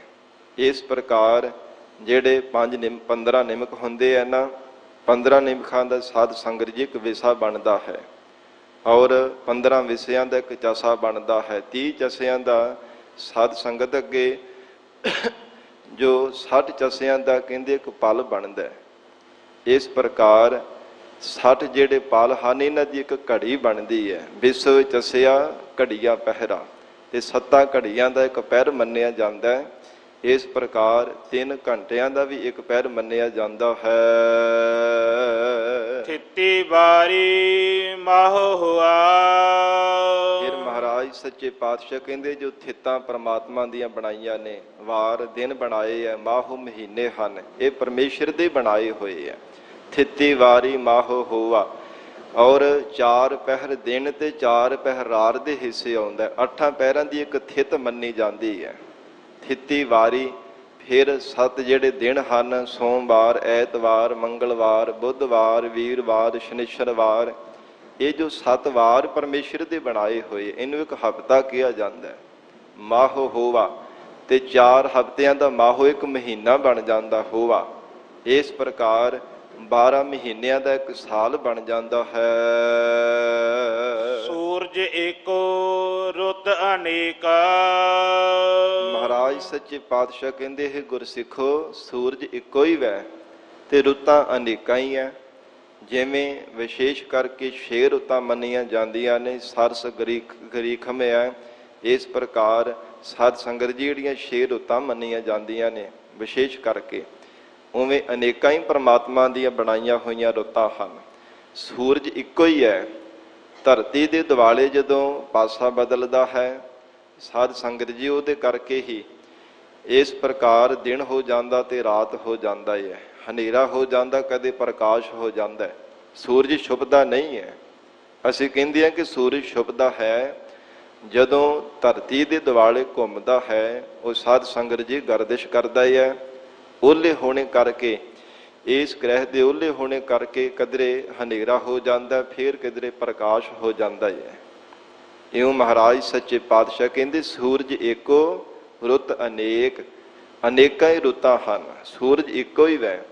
ਔਰ ਰਹਾਉ ਵਾਲੀ ਪੰਕਤੀ ਤੋਂ ਫਿਰ ਪੜ੍ਹ ਦੇਵੋ, ਇਹਦੇ ਵਿੱਚ ਅੰਤਰੀਵ ਅਰਥ ਮਹਾਰਾਜ ਸੱਚੇ ਪਾਤਸ਼ਾਹ ਜੀ ਨੇ ਬਖਸ਼ੇ ਹਨ। ਬਿਸੋਏ ਚਸਿਆ ਘੜੀਆ ਪਹਿਰਾ। ਧੰਨ ਗੁਰੂ ਨਾਨਕ ਦੇਵ ਸਾਹਿਬ ਮਹਾਰਾਜ ਸੱਚੇ ਪਾਤਸ਼ਾਹ ਜੋ ਗੁਰਮਤਿ ਦਾ ਸਿਧਾਂਤ ਹੈ, ਮਹਾਰਾਜ ਸੱਚੇ ਪਾਤਸ਼ਾਹ ਨੇ ਇਹਨਾਂ ਪੰਕਤੀਆਂ ਦੇ ਵਿੱਚ ਬਖਸ਼ਿਆ ਹੈ। ਕਿਉਂਕਿ ਜਿਹੜੇ ਸ਼ਾਸਤਰ ਹੈ ਉਹਨਾਂ ਦਾ ਵੱਖੋ ਵੱਖਰਾ ਗਿਆਨ ਹੈ। ਸ਼ਾਸਤਰਾਂ ਦੇ ਅੰਦਰਲਾ ਜੋ ਗਿਆਨ ਹੈ ਉਹ ਕਿਸੇ ਨਾਲ ਰਲਦਾ ਨਹੀਂ ਹੈ, ਵੱਖੋ ਵੱਖਰਾ ਹੈ। ਇਸ ਪ੍ਰਕਾਰ ਜੋ ਗੁਰਮਤਿ ਦਾ ਸਿਧਾਂਤ ਹੈ, ਕੇਵਲ ਇੱਕ ਪਰਮਾਤਮਾ ਈਸ਼ਵਰ ਨੂੰ ਹੀ ਸਾਰੀ ਸ੍ਰਿਸ਼ਟੀ ਦਾ ਕਰਤਾ ਮੰਨਿਆ ਹੈ। ਸਤਿਗੁਰੂ ਸੱਚੇ ਪਾਤਸ਼ਾਹ ਬਖਸ਼ਿਸ਼ ਕਰ ਰਹੇ ਹੈ। ਵਿਸੋਏ ਚਸਿਆ ਘੜੀਆ ਪਹਿਰਾ। ਵਿਸੋਏ ਜਿਹੜੇ ਹਨ ਸੰਸਾਰ ਦੇ ਅੰਦਰ ਅਕਾਲ ਪੁਰਖ ਪਰਮਾਤਮਾ ਦੇ ਬਣਾਏ ਹੋਏ ਐਸੀ ਜੋ ਸ਼ਕਤੀ ਹੈ, ਜਿਵੇਂ ਸਾਧ ਸੰਗਤ ਜੀ ਕੋਈ ਬਾਣ ਪ੍ਰਸਤੀ ਹੁੰਦੀ, ਉਹਨਾਂ ਨੂੰ ਵਿਸੋਏ ਦੀ ਤਰ੍ਹਾਂ ਸਮਝ ਲੈਣਾ। ਇਸੇ ਪ੍ਰਕਾਰ ਚਸਿਆ, ਚਸਿਆਂ ਦੀ ਤਰ੍ਹਾਂ ਜਿਹੜੇ ਸੰਨਿਆਸੀ ਲੋਕ ਹੈ ਉਹਨਾਂ ਨੂੰ ਸਮਝ ਲੈਣਾ। ਘੜੀਆ, ਘੜੀਆਂ ਦੀ ਤਰ੍ਹਾਂ ਜਿਹੜੇ ਸਾਧ ਸੰਗਤ ਜੀ 4 ਵਰਣ ਹੈ, ਬ੍ਰਾਹਮਣ, ਖੱਤਰੀ, ਸ਼ੂਦਰ ਤੇ ਵੈਸ। ਪਹਿਰਾ, ਪਹਿਰਾ ਦੀ ਤਰ੍ਹਾਂ ਜਿਹੜੇ ਯੋਗ ਮਤ ਨੂੰ ਧਾਰਨ ਕਰਨ ਵਾਲੇ ਯੋਗੀ ਹੈ। ਇਸੇ ਪ੍ਰਕਾਰ ਵਿਸੋਏ ਚਸਿਆ ਘੜੀਆ ਪਹਿਰਾ, ਥਿਤੀ ਵਾਰੀ ਮਾਹੋ ਹੋਵਾ। ਥਿਤਾਂ ਦੀ ਤਰ੍ਹਾਂ ਸਾਧ ਸੰਗਤ ਜੀ ਜਿਹੜੇ ਨੀਵੀਂ ਜਾਤ ਵਾਲੇ ਸੰਸਾਰ ਦੇ ਲੋਕ ਹੈ, ਔਰ ਵਾਰਾਂ ਦੀ ਤਰ੍ਹਾਂ ਸੰਸਾਰ ਦੇ ਅੰਦਰ ਜਿਹੜੇ ਹੋਰ ਦਿਗੰਬਰ ਆਦਿਕ ਹਨ, ਇਹਨਾਂ ਨੂੰ ਪਰਮੇਸ਼ਰ ਨੇ ਪੈਦਾ ਕੀਤਾ। ਮਾਹੋ 12 ਮਹੀਨਿਆਂ ਦੀ ਤਰ੍ਹਾਂ ਜਿਹੜੇ ਯੋਗੀਆਂ ਦੇ 12 ਪੰਥ ਮੰਨੇ ਜਾਂਦੇ ਹੈ। ਇਸ ਪ੍ਰਕਾਰ ਸਤਿਗੁਰੂ ਸੱਚੇ ਪਾਤਸ਼ਾਹ ਜੀ ਬਖਸ਼ਿਸ਼ ਕਰਦੇ ਹੈ। ਥਿਤੀ ਵਾਰੀ ਮਾਹੋ ਹੋਵਾ। ਇਉਂ ਜੋ ਪ੍ਰਮਾਤਮਾ ਦੇ ਵੱਖੋ ਵੱਖਰੇ ਫਿਰਕੇ ਪੈਦਾ ਕੀਤੇ ਹੋਏ ਹੈ, ਕੋਈ ਛੋਟੇ ਆਕਾਰ ਦੇ, ਕੋਈ ਵੱਡੇ ਆਕਾਰ ਦੇ ਹਨ। ਸੂਰਜ ਏਕੋ ਰੁੱਤ ਅਨੇਕਾ। ਮਹਾਰਾਜ ਸੱਚੇ ਪਾਤਸ਼ਾਹ ਕਹਿੰਦੇ ਜਿਹੜਾ ਸੂਰਜ ਹੈ ਨਾ, ਉਹ ਇੱਕੋ ਹੀ ਹੈ। ਜਿਵੇਂ ਸੂਰਜ ਇੱਕੋ ਹੀ ਹੈ ਤੇ ਸਭ ਥਾਵਾਂ ਤੇ ਪ੍ਰਕਾਸ਼ ਕਰਦਾ, ਕਿਸੇ ਪਾਸੇ ਹਨੇਰਾ ਹੁੰਦਾ ਹੈ ਔਰ ਕਿਸੇ ਪਾਸੇ ਚਾਨਣ ਪ੍ਰਕਾਸ਼ ਹੁੰਦਾ ਹੈ। ਸੂਰਜ ਦੇ ਵੱਧ ਅਕਾਲ ਪੁਰਖ ਪਰਮਾਤਮਾ ਇੱਕੋ ਹੀ ਹੈ ਜੋ ਸਾਰੀ ਸ੍ਰਿਸ਼ਟੀ ਦਾ ਕਰਤਾ ਹੈ। ਸੂਰਜ ਇੱਕੋ, ਰੁੱਤ ਅਨੇਕ, ਅਨੇਕਾਂ ਰੁੱਤਾਂ ਦੀ ਤਰ੍ਹਾਂ ਤਮਾਮ ਪਰਮੇਸ਼ਰ ਦੇ ਪੈਦਾ ਕੀਤੇ ਹੋਏ ਜੀਵ ਹੈ। ਜਿਵੇਂ ਸਰਦ ਰੁੱਤ ਹੁੰਦੀ ਹੈ, ਗਰਮ ਰੁੱਤ ਹੁੰਦੀ ਹੈ, ਇਉਂ ਕੋਈ ਸਰਦ ਦੀ ਤਰ੍ਹਾਂ ਕੋਈ ਠੰਡੇ ਸੁਭਾਅ ਦੇ ਹੁੰਦੇ ਹੈ, ਸ਼ੀਤਲ ਸੁਭਾਅ ਵਾਲੇ ਹੁੰਦੇ ਹੈ। ਕੁਝ ਪਰਮਾਤਮਾ ਨੇ ਗਰਮੀ ਦੀ ਤਰ੍ਹਾਂ ਤਮੋ ਗੁਣੀ, ਕ੍ਰੋਧੀ, ਜਿਹੜੇ ਗੁੱਸੇ ਸੁਭਾਅ ਵਾਲੇ ਪਰਮੇਸ਼ਰ ਨੇ ਪੈਦਾ ਕੀਤੇ ਹੈ। ਇਉਂ ਮਹਾਰਾਜ ਸੱਚੇ ਪਾਤਸ਼ਾਹ ਕਹਿੰਦੇ ਅਨੇਕਾਂ ਹੀ ਰੁੱਤਾਂ ਦੀ ਤਰ੍ਹਾਂ ਪਰਮਾਤਮਾ ਦੇ ਪੈਦਾ ਕੀਤੇ ਹੋਏ ਜੀਵ ਹੈ, ਵੱਖੋ ਵੱਖਰੇ ਸੁਭਾਵਾਂ ਦੇ ਹਨ। ਸੂਰਜ ਇੱਕੋ, ਸੂਰਜ ਵੱਧ ਜੋ ਸਾਰੀ ਸ੍ਰਿਸ਼ਟੀ ਦਾ ਕਰਤਾ ਹੈ, ਸਭ ਜੀਵਾਂ ਦੇ ਅੰਦਰ ਜੋਤ ਰੂਪ ਹੋ ਕਰਕੇ ਵਰਤ ਰਿਹਾ, ਉਹ ਪਰਮਾਤਮਾ ਇੱਕੋ ਹੀ ਹੈ। ਸਭ ਮਹਿ ਜੋਤ, ਜੋਤ ਹੈ ਸੋਏ, ਤਿਸ ਦਾ ਚਾਨਣ ਸਭ ਮਹਿ ਚਾਨਣ ਹੋਏ। ਉਹ ਪਰਮਾਤਮਾ ਹੈ, ਸਭ ਜੀਵਾਂ ਦੇ ਅੰਦਰ ਜੋ ਪ੍ਰਕਾਸ਼ ਕਰ ਰਿਹਾ, ਜੋਤ ਰੂਪ ਹੋ ਕਰਕੇ ਵਰਤ ਰਿਹਾ ਹੈ। ਸੂਰਜ ਏਕੋ, ਐਸਾ ਸੂਰਜਵਤ ਇੱਕੋ ਹੀ ਕਰਤਾ ਹੈ। ਰੁੱਤਾਂ ਦੀ ਤਰ੍ਹਾਂ ਅਨੇਕਾਂ ਉਹ ਪਰਮੇਸ਼ਰ ਦੇ ਪੈਦਾ ਕੀਤੇ ਹੋਏ ਜੀਵ ਹਨ। ਨਾਨਕ ਕਰਤੇ ਕੀ ਕੀਤੇ ਵੇਸ। ਧੰਨ ਗੁਰੂ ਨਾਨਕ ਦੇਵ ਸਾਹਿਬ ਮਹਾਰਾਜ ਸੱਚੇ ਪਾਤਸ਼ਾਹ ਫਰਮਾਉਂਦੇ ਆ, ਹੈ ਗੁਰਸਿੱਖੋ, ਉਸ ਕਰਤੇ ਕਰਨਹਾਰੇ ਪਰਮਾਤਮਾ ਦੇ ਅਨੇਕਾਂ ਹੀ ਵੇਸ ਹਨ। ਕਿਵੇਂ ਕੋਈ ਪਰਮਾਤਮਾ ਨੂੰ ਕਥਨ ਕਰ ਲਵੇਗਾ? ਨਿਰਗੁਣ ਸਰੂਪ ਦੇ ਵਿੱਚ ਤਾਂ ਰੂਪ ਨਾ ਰੇਖ ਨਾ ਰੰਗ, ਕਿਛ ਤ੍ਰਿਹ ਗੁਣ ਤੇ ਪ੍ਰਭ ਭਿੰਨ, ਚੱਕਰ ਚਿਹਨ ਅਰ ਬਰਨ ਜਾਤ ਅਰ ਪਾਤ ਨਹਿਨ ਜਿਹ, ਕੋਈ ਕਥਨ ਨਹੀਂ ਕਰ ਸਕਦਾ। ਔਰ ਸਰਗੁਣ ਸਰੂਪ ਦੇ ਵਿੱਚ ਅਨੇਕਾਂ ਹੀ ਪਰਮਾਤਮਾ ਦੇ ਵੇਸ ਹਨ, ਅਨੇਕਾਂ ਹੀ ਭੇਖ ਹਨ। ਸੰਸਾਰ ਦੇ ਅੰਦਰ ਜੋ ਵੀ ਕਿਸੇ ਨੇ ਭੇਖ ਧਾਰਨ ਕੀਤਾ ਹੈ, ਖੱਟ ਭੇਖਾਂ ਵਾਲੇ, ਉਹਨਾਂ 6 ਭੇਖਾਂ ਰੂਪ ਹੋ ਕੇ ਪਰਮਾਤਮਾ ਵਰਤ ਰਿਹਾ ਹੈ। ਚਾਹੇ ਯੋਗੀਆਂ ਦੇ 12 ਪੰਥ ਹਨ, ਉਹਨਾਂ 12 ਪੰਥਾਂ ਰੂਪ ਹੋ ਕੇ ਪਰਮੇਸ਼ਰ ਵਰਤ ਰਿਹਾ ਹੈ। ਸੰਨਿਆਸ ਮਤ ਹੈ, ਉਹਨਾਂ ਸੰਨਿਆਸੀਆਂ ਰੂਪ ਹੋ ਕੇ ਪਰਮਾਤਮਾ ਵਰਤ ਰਿਹਾ ਹੈ। ਕਿਸੇ ਵੀ ਪ੍ਰਕਾਰ ਦਾ ਭੇਖ ਹੈ, ਉਹ ਭੇਖ ਰੂਪ ਹੋ ਕੇ ਪਰਮਾਤਮਾ ਵਰਤ ਰਿਹਾ ਹੈ। ਹਜੂਰ ਨੇ ਬਖਸ਼ਿਸ਼ ਕੀਤੀ ਹੈ, ਕਹਿੰਦੇ ਹਨ ਸੂਰਜ ਵੱਧ ਕਰਤਾ ਪਰਮਾਤਮਾ ਇੱਕੋ ਹੀ ਹੈ, ਨਾਨਕ ਕਰਤੇ ਕੇ ਕੀਤੇ ਵੇਸ, ਕੀਤੇ ਕਿਤਨੇ ਹੀ ਹੈ, ਕੋਈ ਕਥਨ ਕਰ ਹੀ ਨਹੀਂ ਸਕਦਾ। ਅਨੇਕਾਂ ਹੀ ਪਰਮਾਤਮਾ ਦੇ ਭੇਖ ਹਨ। ਰਾਗ ਧਨਾਸਰੀ ਮਹੱਲਾ ਪਹਿਲਾ। ਧਨਾਸਰੀ ਰਾਗ ਅੰਦਰ ਜਗਤ ਗੁਰੂ ਨਾਨਕ ਦੇਵ ਸਾਹਿਬ ਮਹਾਰਾਜ ਸੱਚੇ ਪਾਤਸ਼ਾਹ ਫਰਮਾਉਂਦੇ ਹਨ। ਗਗਨ ਮੈਥਾਲ ਰਵ ਚੰਦ ਦੀਪਕ ਬਣੇ। ਜਗਤ ਜਲੰਦੇ ਨੂੰ ਤਾਰਦਿਆਂ ਹੋਇਆ ਇਸ ਸਮੇਂ ਮਹਾਰਾਜ ਸੱਚੇ ਪਾਤਸ਼ਾਹ ਦੀ ਜਗਨਨਾਥਪੁਰੀ ਵਿੱਚ ਗਏ ਹੈ। ਸਾਧ ਸੰਗਤ ਜੀ, ਸਤਿਗੁਰੂ ਜੀ ਦੇ ਬੜੇ ਅਚੰਭੇ ਦੇ ਕੌਤਕ ਹੈ, ਕਿਉਂਕਿ ਮਨੁੱਖ ਦਾ ਜਿਹੋ ਜਿਹਾ ਸੁਭਾਅ ਹੁੰਦਾ ਹੈ, ਉਹ ਆਪਣੇ ਸੁਭਾਅ ਮੁਤਾਬਕ ਹੀ ਚੱਲਦਾ ਹੈ। ਸਾਧ ਸੰਗਤ ਜੀ, ਆਪਣੇ ਸੁਭਾਅ ਤੋਂ ਉਹ ਮਜਬੂਰ ਹੁੰਦਾ ਹੈ। ਜਿੱਦਾਂ ਦੀ ਕਿਸੇ ਦੀ ਆਦਤ ਹੋਵੇ, ਕਿਵੇਂ ਕਈ ਵਾਰ ਅਸੀਂ ਕਹਿ ਦਿੰਦੇ ਆ ਕਿ ਬੰਦਾ ਆਪਣੀ ਆਦਤ ਤੋਂ ਮਜਬੂਰ ਹੈ, ਫਿਰ ਉਹਦੀ ਆਦਤ ਦੁਆਰਾ, ਉਹਦੇ ਸੁਭਾਅ ਦੁਆਰਾ ਹੀ ਕਈ ਵਾਰ ਉਹਦੇ ਜੀਵਨ ਦੇ ਵਿੱਚ ਪ੍ਰੈਕਟੀਕਲ ਕਰਾ ਕੇ ਤੇ ਉਹਨੂੰ ਸਾਧ ਸੰਗਤ ਜੀ ਉਹਦੇ ਸੁਭਾਅ ਤੋਂ ਬਦਲਿਆ ਜਾਂਦਾ, ਉਹਨੂੰ ਤਬਦੀਲ ਕਰ ਦਿੱਤਾ ਜਾਂਦਾ ਹੈ। ਕਈ ਵਾਰ ਆਪਣੇ ਸੁਭਾਅ ਨਾਲ, ਆਪਣੇ ਦੁਆਰਾ ਸਮਝਾ ਕੇ ਨਹੀਂ ਕਿਸੇ ਦੇ ਸੁਭਾਅ ਨੂੰ ਤਬਦੀਲ ਕੀਤਾ ਜਾ ਸਕਦਾ। ਜਿਵੇਂ ਦਾ ਕੋਈ ਸੁਭਾਅ ਦੇ ਨਾਲ ਚੱਲਦਾ, ਜ਼ਿੰਦਗੀ ਨਿਰਵਾਹ ਕਰ ਰਿਹਾ, ਉਹਦੇ ਉਸੇ ਤਰ੍ਹਾਂ ਹੀ, ਉਹਦੇ ਸੁਭਾਅ ਦੇ ਮੁਤਾਬਕ ਹੀ ਉਹਨੂੰ ਚੰਗੀ ਤਰ੍ਹਾਂ ਸਮਝਾ ਕੇ ਫਿਰ ਉਹਨੂੰ ਤਬਦੀਲ ਕੀਤਾ ਜਾਂਦਾ ਹੈ। ਇਵੇਂ ਸਤਿਗੁਰੂ ਜੀ ਦੇ ਹੈਰਾਨਗੀ ਭਰੇ ਕੌਤਕ ਹੈ। ਮਹਾਰਾਜ ਸੱਚੇ ਪਾਤਸ਼ਾਹ ਜਗਨਨਾਥਪੁਰੀ ਵਿੱਚ ਗਏ ਹੈ। ਜਿਵੇਂ ਹਜੂਰ ਨੇ ਗੰਗਾ ਦੇ ਕੋਲ ਜਾ ਕਰਕੇ ਜਿਹੜੇ ਆਪਣੇ ਪਿਤਰਾਂ ਨੂੰ ਪਾਣੀ ਦੇ ਰਹੇ ਸਨ, ਸੂਰਜ ਵੱਲ ਮੁਖ ਕਰਕੇ, ਕਹਿੰਦੇ ਸਨ ਕਿ ਸਾਡੇ ਪਿਤਰਾਂ ਦੇ ਤਾਈਂ ਇਹ ਪਾਣੀ ਪਹੁੰਚ ਰਿਹਾ ਹੈ। ਬਹੁਤ ਵੱਡੀ ਗਿਣਤੀ ਸੀ ਉਹਨਾਂ ਲੋਕਾਂ ਦੀ, ਤੇ ਜਿੱਥੇ ਵੱਡਾ ਇਕੱਠ ਹੁੰਦਾ, ਮਹਾਰਾਜ ਉੱਥੇ ਵਿਸ਼ੇਸ਼ ਕਰਕੇ ਪੁੱਜ ਕੇ ਜਾਂਦੇ ਸਨ ਕਿ ਹੋਰ ਵੀ ਉੱਥੇ ਸੁਖਾਲਾ ਹੋ ਜਾਂਦਾ ਹੈ। ਇਕੱਤਰ ਹੋਇਆਂ ਨੂੰ ਉਪਦੇਸ਼ ਦੇਣ ਦੇ ਵਾਸਤੇ ਹਜੂਰ ਨੇ ਜਿਹੜਾ ਨਿਰਾਲਾ ਪੰਥ ਉਜਾਗਰ ਕੀਤਾ ਨਾ, ਸਿੱਖ ਪੰਥ ਦਾ, ਹਜੂਰ ਨੇ ਸੰਸਾਰ ਦੇ ਕੋਨੇ-ਕੋਨੇ ਤੇ ਜਾ ਕੇ ਸਭ ਥਾਵਾਂ ਤੇ ਉਪਦੇਸ਼ ਬਖਸ਼ਿਆ। ਮਹਾਰਾਜ ਸੱਚੇ ਪਾਤਸ਼ਾਹ ਜੀ ਨੇ ਵਿਸ਼ੇਸ਼ ਕਰਕੇ ਉੱਥੇ ਪੁੱਜ ਕਰਕੇ ਉਪਦੇਸ਼ ਦਿੱਤਾ ਹੈ, ਜਿੱਥੇ ਬਹੁ ਗਿਣਤੀ ਵਿੱਚ ਲੋਕ ਇਕੱਤਰ ਹੁੰਦੇ ਸਨ। ਧੰਨ ਸਤਿਗੁਰੂ ਨਾਨਕ ਦੇਵ ਸਾਹਿਬ ਮਹਾਰਾਜ ਹਜੂਰ ਉਹਨਾਂ ਦੇ ਉਲਟੀ ਦਿਸ਼ਾ ਵੱਲ ਹੋ ਕਰਕੇ ਤੇ ਪਾਣੀ ਦੇ ਬੁੱਕ ਭਰ ਕੇ ਮਹਾਰਾਜ ਸੱਚੇ ਪਾਤਸ਼ਾਹ ਝੱਟਣ ਲੱਗ ਪਏ। ਤੇ ਜਿਹੜੇ ਉਹ ਕਰਮ ਕਾਂਡੀ ਸਨ, ਉਹ ਦੇਖ ਕੇ ਕਹਿਣ ਲੱਗੇ, ਤੁਸੀਂ ਉਲਟੀ ਦਿਸ਼ਾ ਨੂੰ ਪਾਣੀ ਦੇ ਰਹੇ ਹੋ, ਇੱਧਰ ਕੀ ਹੈ? ਸੂਰਜ ਵੱਲ ਪਾਣੀ ਦੇਵੋ। ਤੇ ਮਹਾਰਾਜ ਕਹਿੰਦੇ, ਸੂਰਜ ਵਾਲੇ ਪਾਸੇ ਭਲਿਓ ਕੀ ਹੈ, ਇੱਧਰ ਤੁਸੀਂ ਪਾਣੀ ਕਿਉਂ ਦੇ ਰਹੇ ਹੋ? ਤੇ ਸਤਿਗੁਰੂ ਜੀ ਨੂੰ ਕਹਿਣ ਲੱਗੇ, ਇੱਧਰ ਸਾਡੇ ਪਿਤਰ ਰਹਿੰਦੇ ਹੈ, ਜੇਕਰ ਸੂਰਜ ਵੱਲ ਸਾਹਮਣੇ ਮੁਖ ਕਰਕੇ ਪਾਣੀ ਦਿੰਦੇ ਆ ਤੇ ਸਾਡੇ ਪਿਤਰਾਂ ਨੂੰ ਵੀ ਪਾਣੀ ਪਹੁੰਚਦਾ ਹੈ। ਮਹਾਰਾਜ ਸੱਚੇ ਪਾਤਸ਼ਾਹ ਕਹਿੰਦੇ, ਅੱਛਾ ਕਿੰਨੀ ਕੁ ਕੋਹਾਂ ਦੂਰੀ ਹੈ ਤੁਹਾਡੇ ਪਿਤਰ ਰਹਿੰਦੇ ਆ? ਕਹਿੰਦੇ ਜੀ ਕੋਈ ਅੰਤ ਹੀ ਨਹੀਂ ਹੈ, ਬੇਅੰਤ ਕੋਹਾਂ ਦੂਰੀ ਤੇ ਹੈ ਜੋ ਸਾਡੇ ਪਿਤਰ ਵਸਦੇ ਹੈ, ਉਹਨਾਂ ਦਾ ਅੰਤ ਹੀ ਕੋਈ ਨਹੀਂ ਹੈ।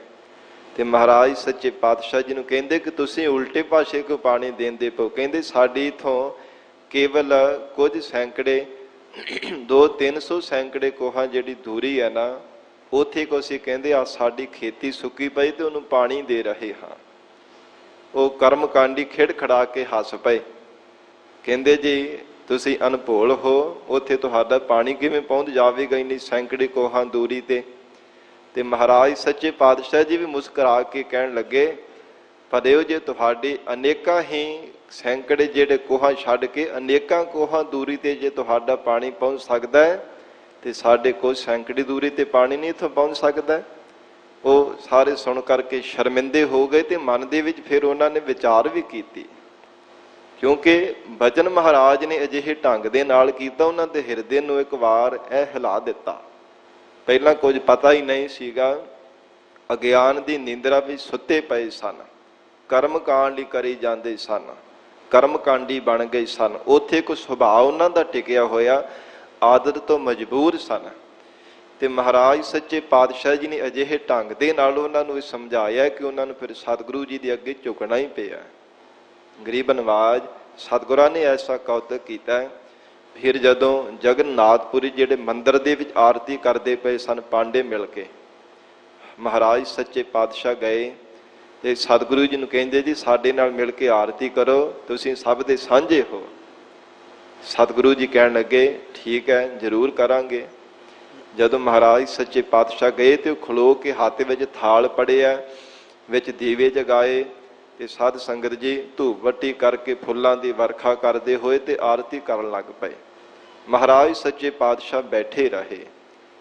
ਉਹ ਖੁਦ ਜਿਹੜੇ ਉਹਨਾਂ ਵਿੱਚੋਂ ਪਾਂਡੇ ਲੋਕ ਸਨ ਆ ਕੇ ਕਹਿਣ ਲੱਗੇ ਮਹਾਰਾਜ ਤੁਸਾਂ ਨੇ ਸਾਡੇ ਨਾਲ ਮਿਲ ਕੇ ਆਰਤੀ ਨਹੀਂ ਕੀਤੀ, ਅਸੀਂ ਸਭ ਨੇ ਖਲੋ ਕੇ ਆਰਤੀ ਕੀਤੀ ਹੈ, ਮਰਜ਼ਾਦਾ ਹੈ ਕਿ ਖਲੋ ਕੇ ਆਰਤੀ ਕਰਨੀ ਚਾਹੀਦੀ ਹੈ, ਤੇ ਤੁਸਾਂ ਨੇ ਆਰਤੀ ਕਿਉਂ ਨਹੀਂ ਕੀਤੀ?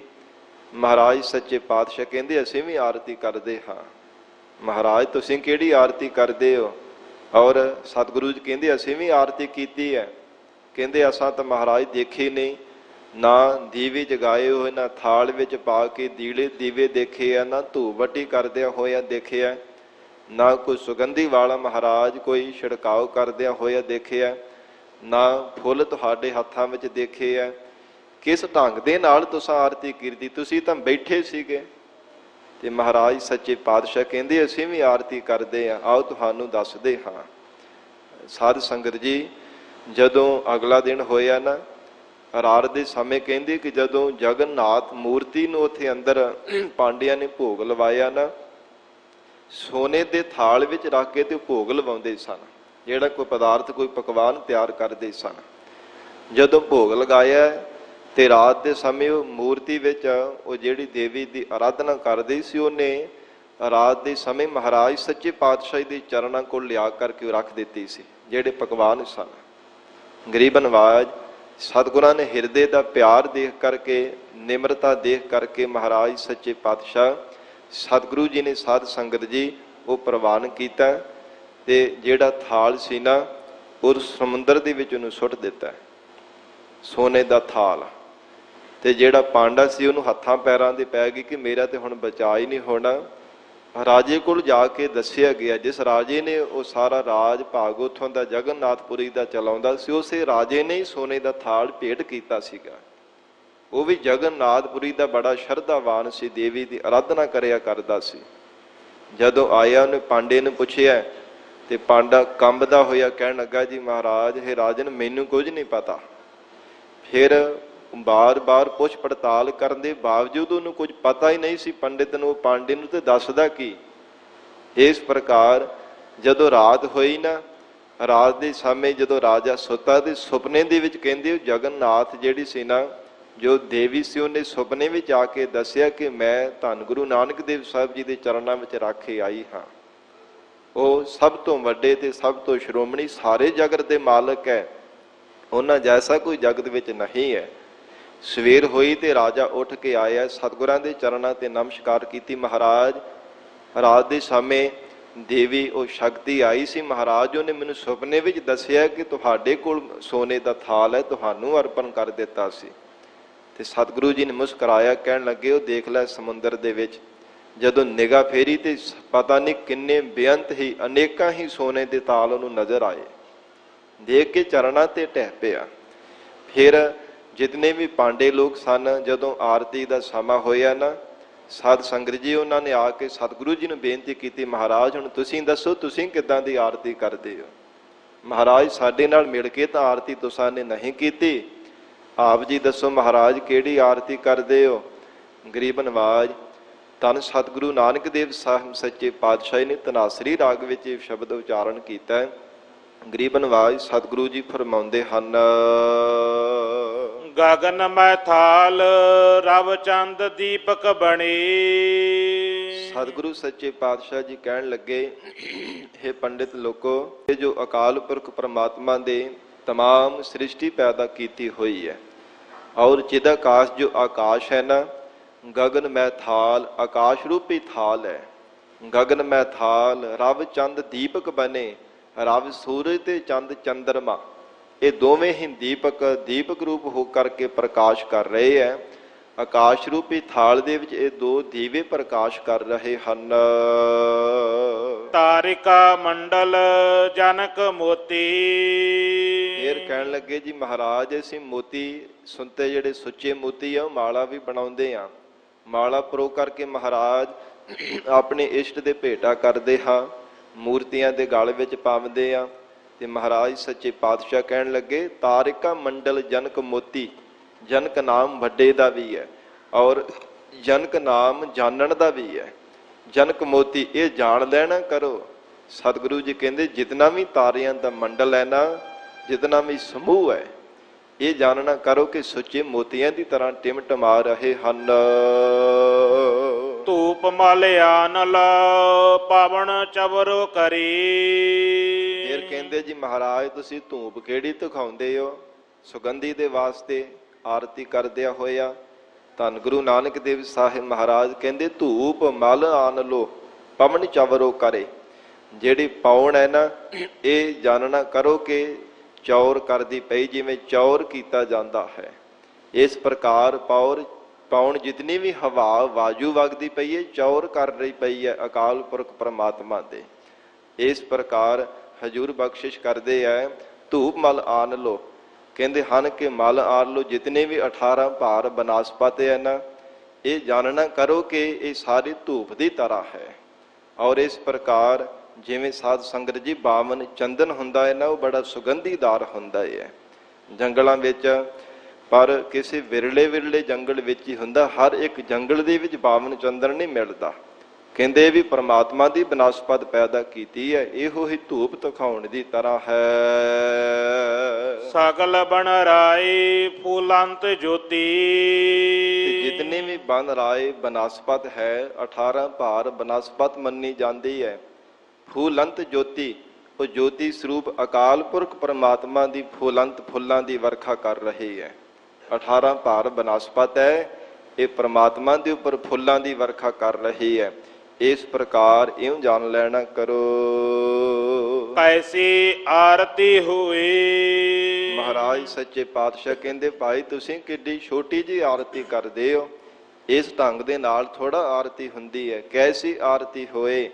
ਇਉਂ ਮਹਾਰਾਜ ਸੱਚੇ ਪਾਤਸ਼ਾਹ ਕਹਿੰਦੇ ਪ੍ਰਤੱਖ ਛੋਟਾ ਜਿਹਾ ਥਾਲ ਲੈ ਕੇ ਔਰ 2-4 ਦੀਵੇ ਲੈ ਕੇ ਇਸ ਪ੍ਰਕਾਰ ਥੋੜਾ ਵੱਡੇ ਪਰਮਾਤਮਾ ਦੀ ਆਰਤੀ ਕੀਤੀ ਜਾ ਸਕਦੀ ਹੈ।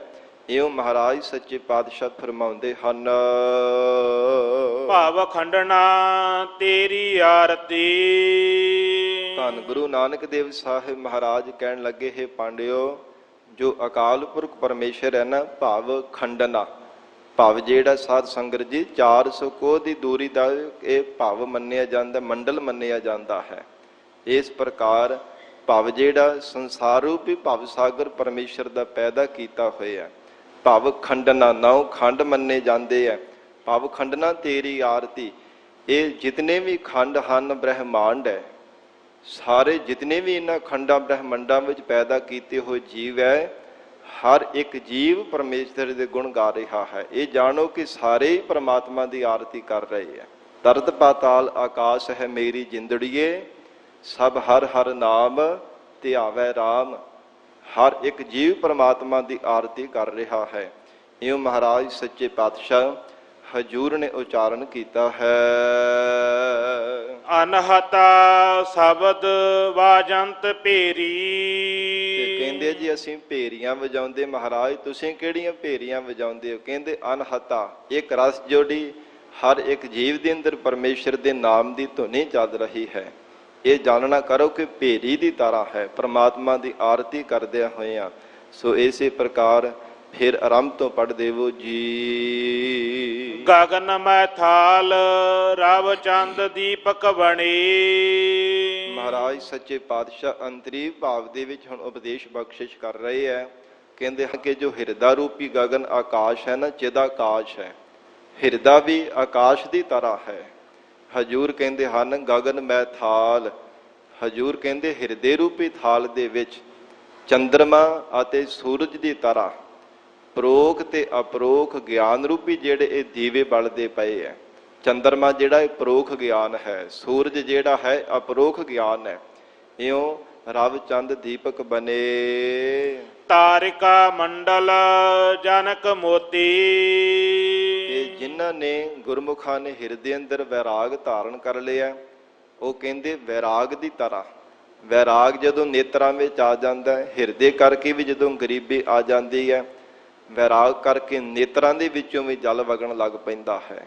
ਇਉਂ ਮਹਾਰਾਜ ਕਹਿੰਦੇ ਕਿ ਟਿਮਟਮਾਉਂਦੇ ਹੋਏ ਤਾਰਿਆਂ ਦੀ ਤਰ੍ਹਾਂ ਇਹ ਵੈਰਾਗ ਨੂੰ ਜਾਣਨਾ ਕਰੋ। ਤਾਰਿਕਾ ਮੰਡਲ ਜਨਕ ਮੋਤੀ।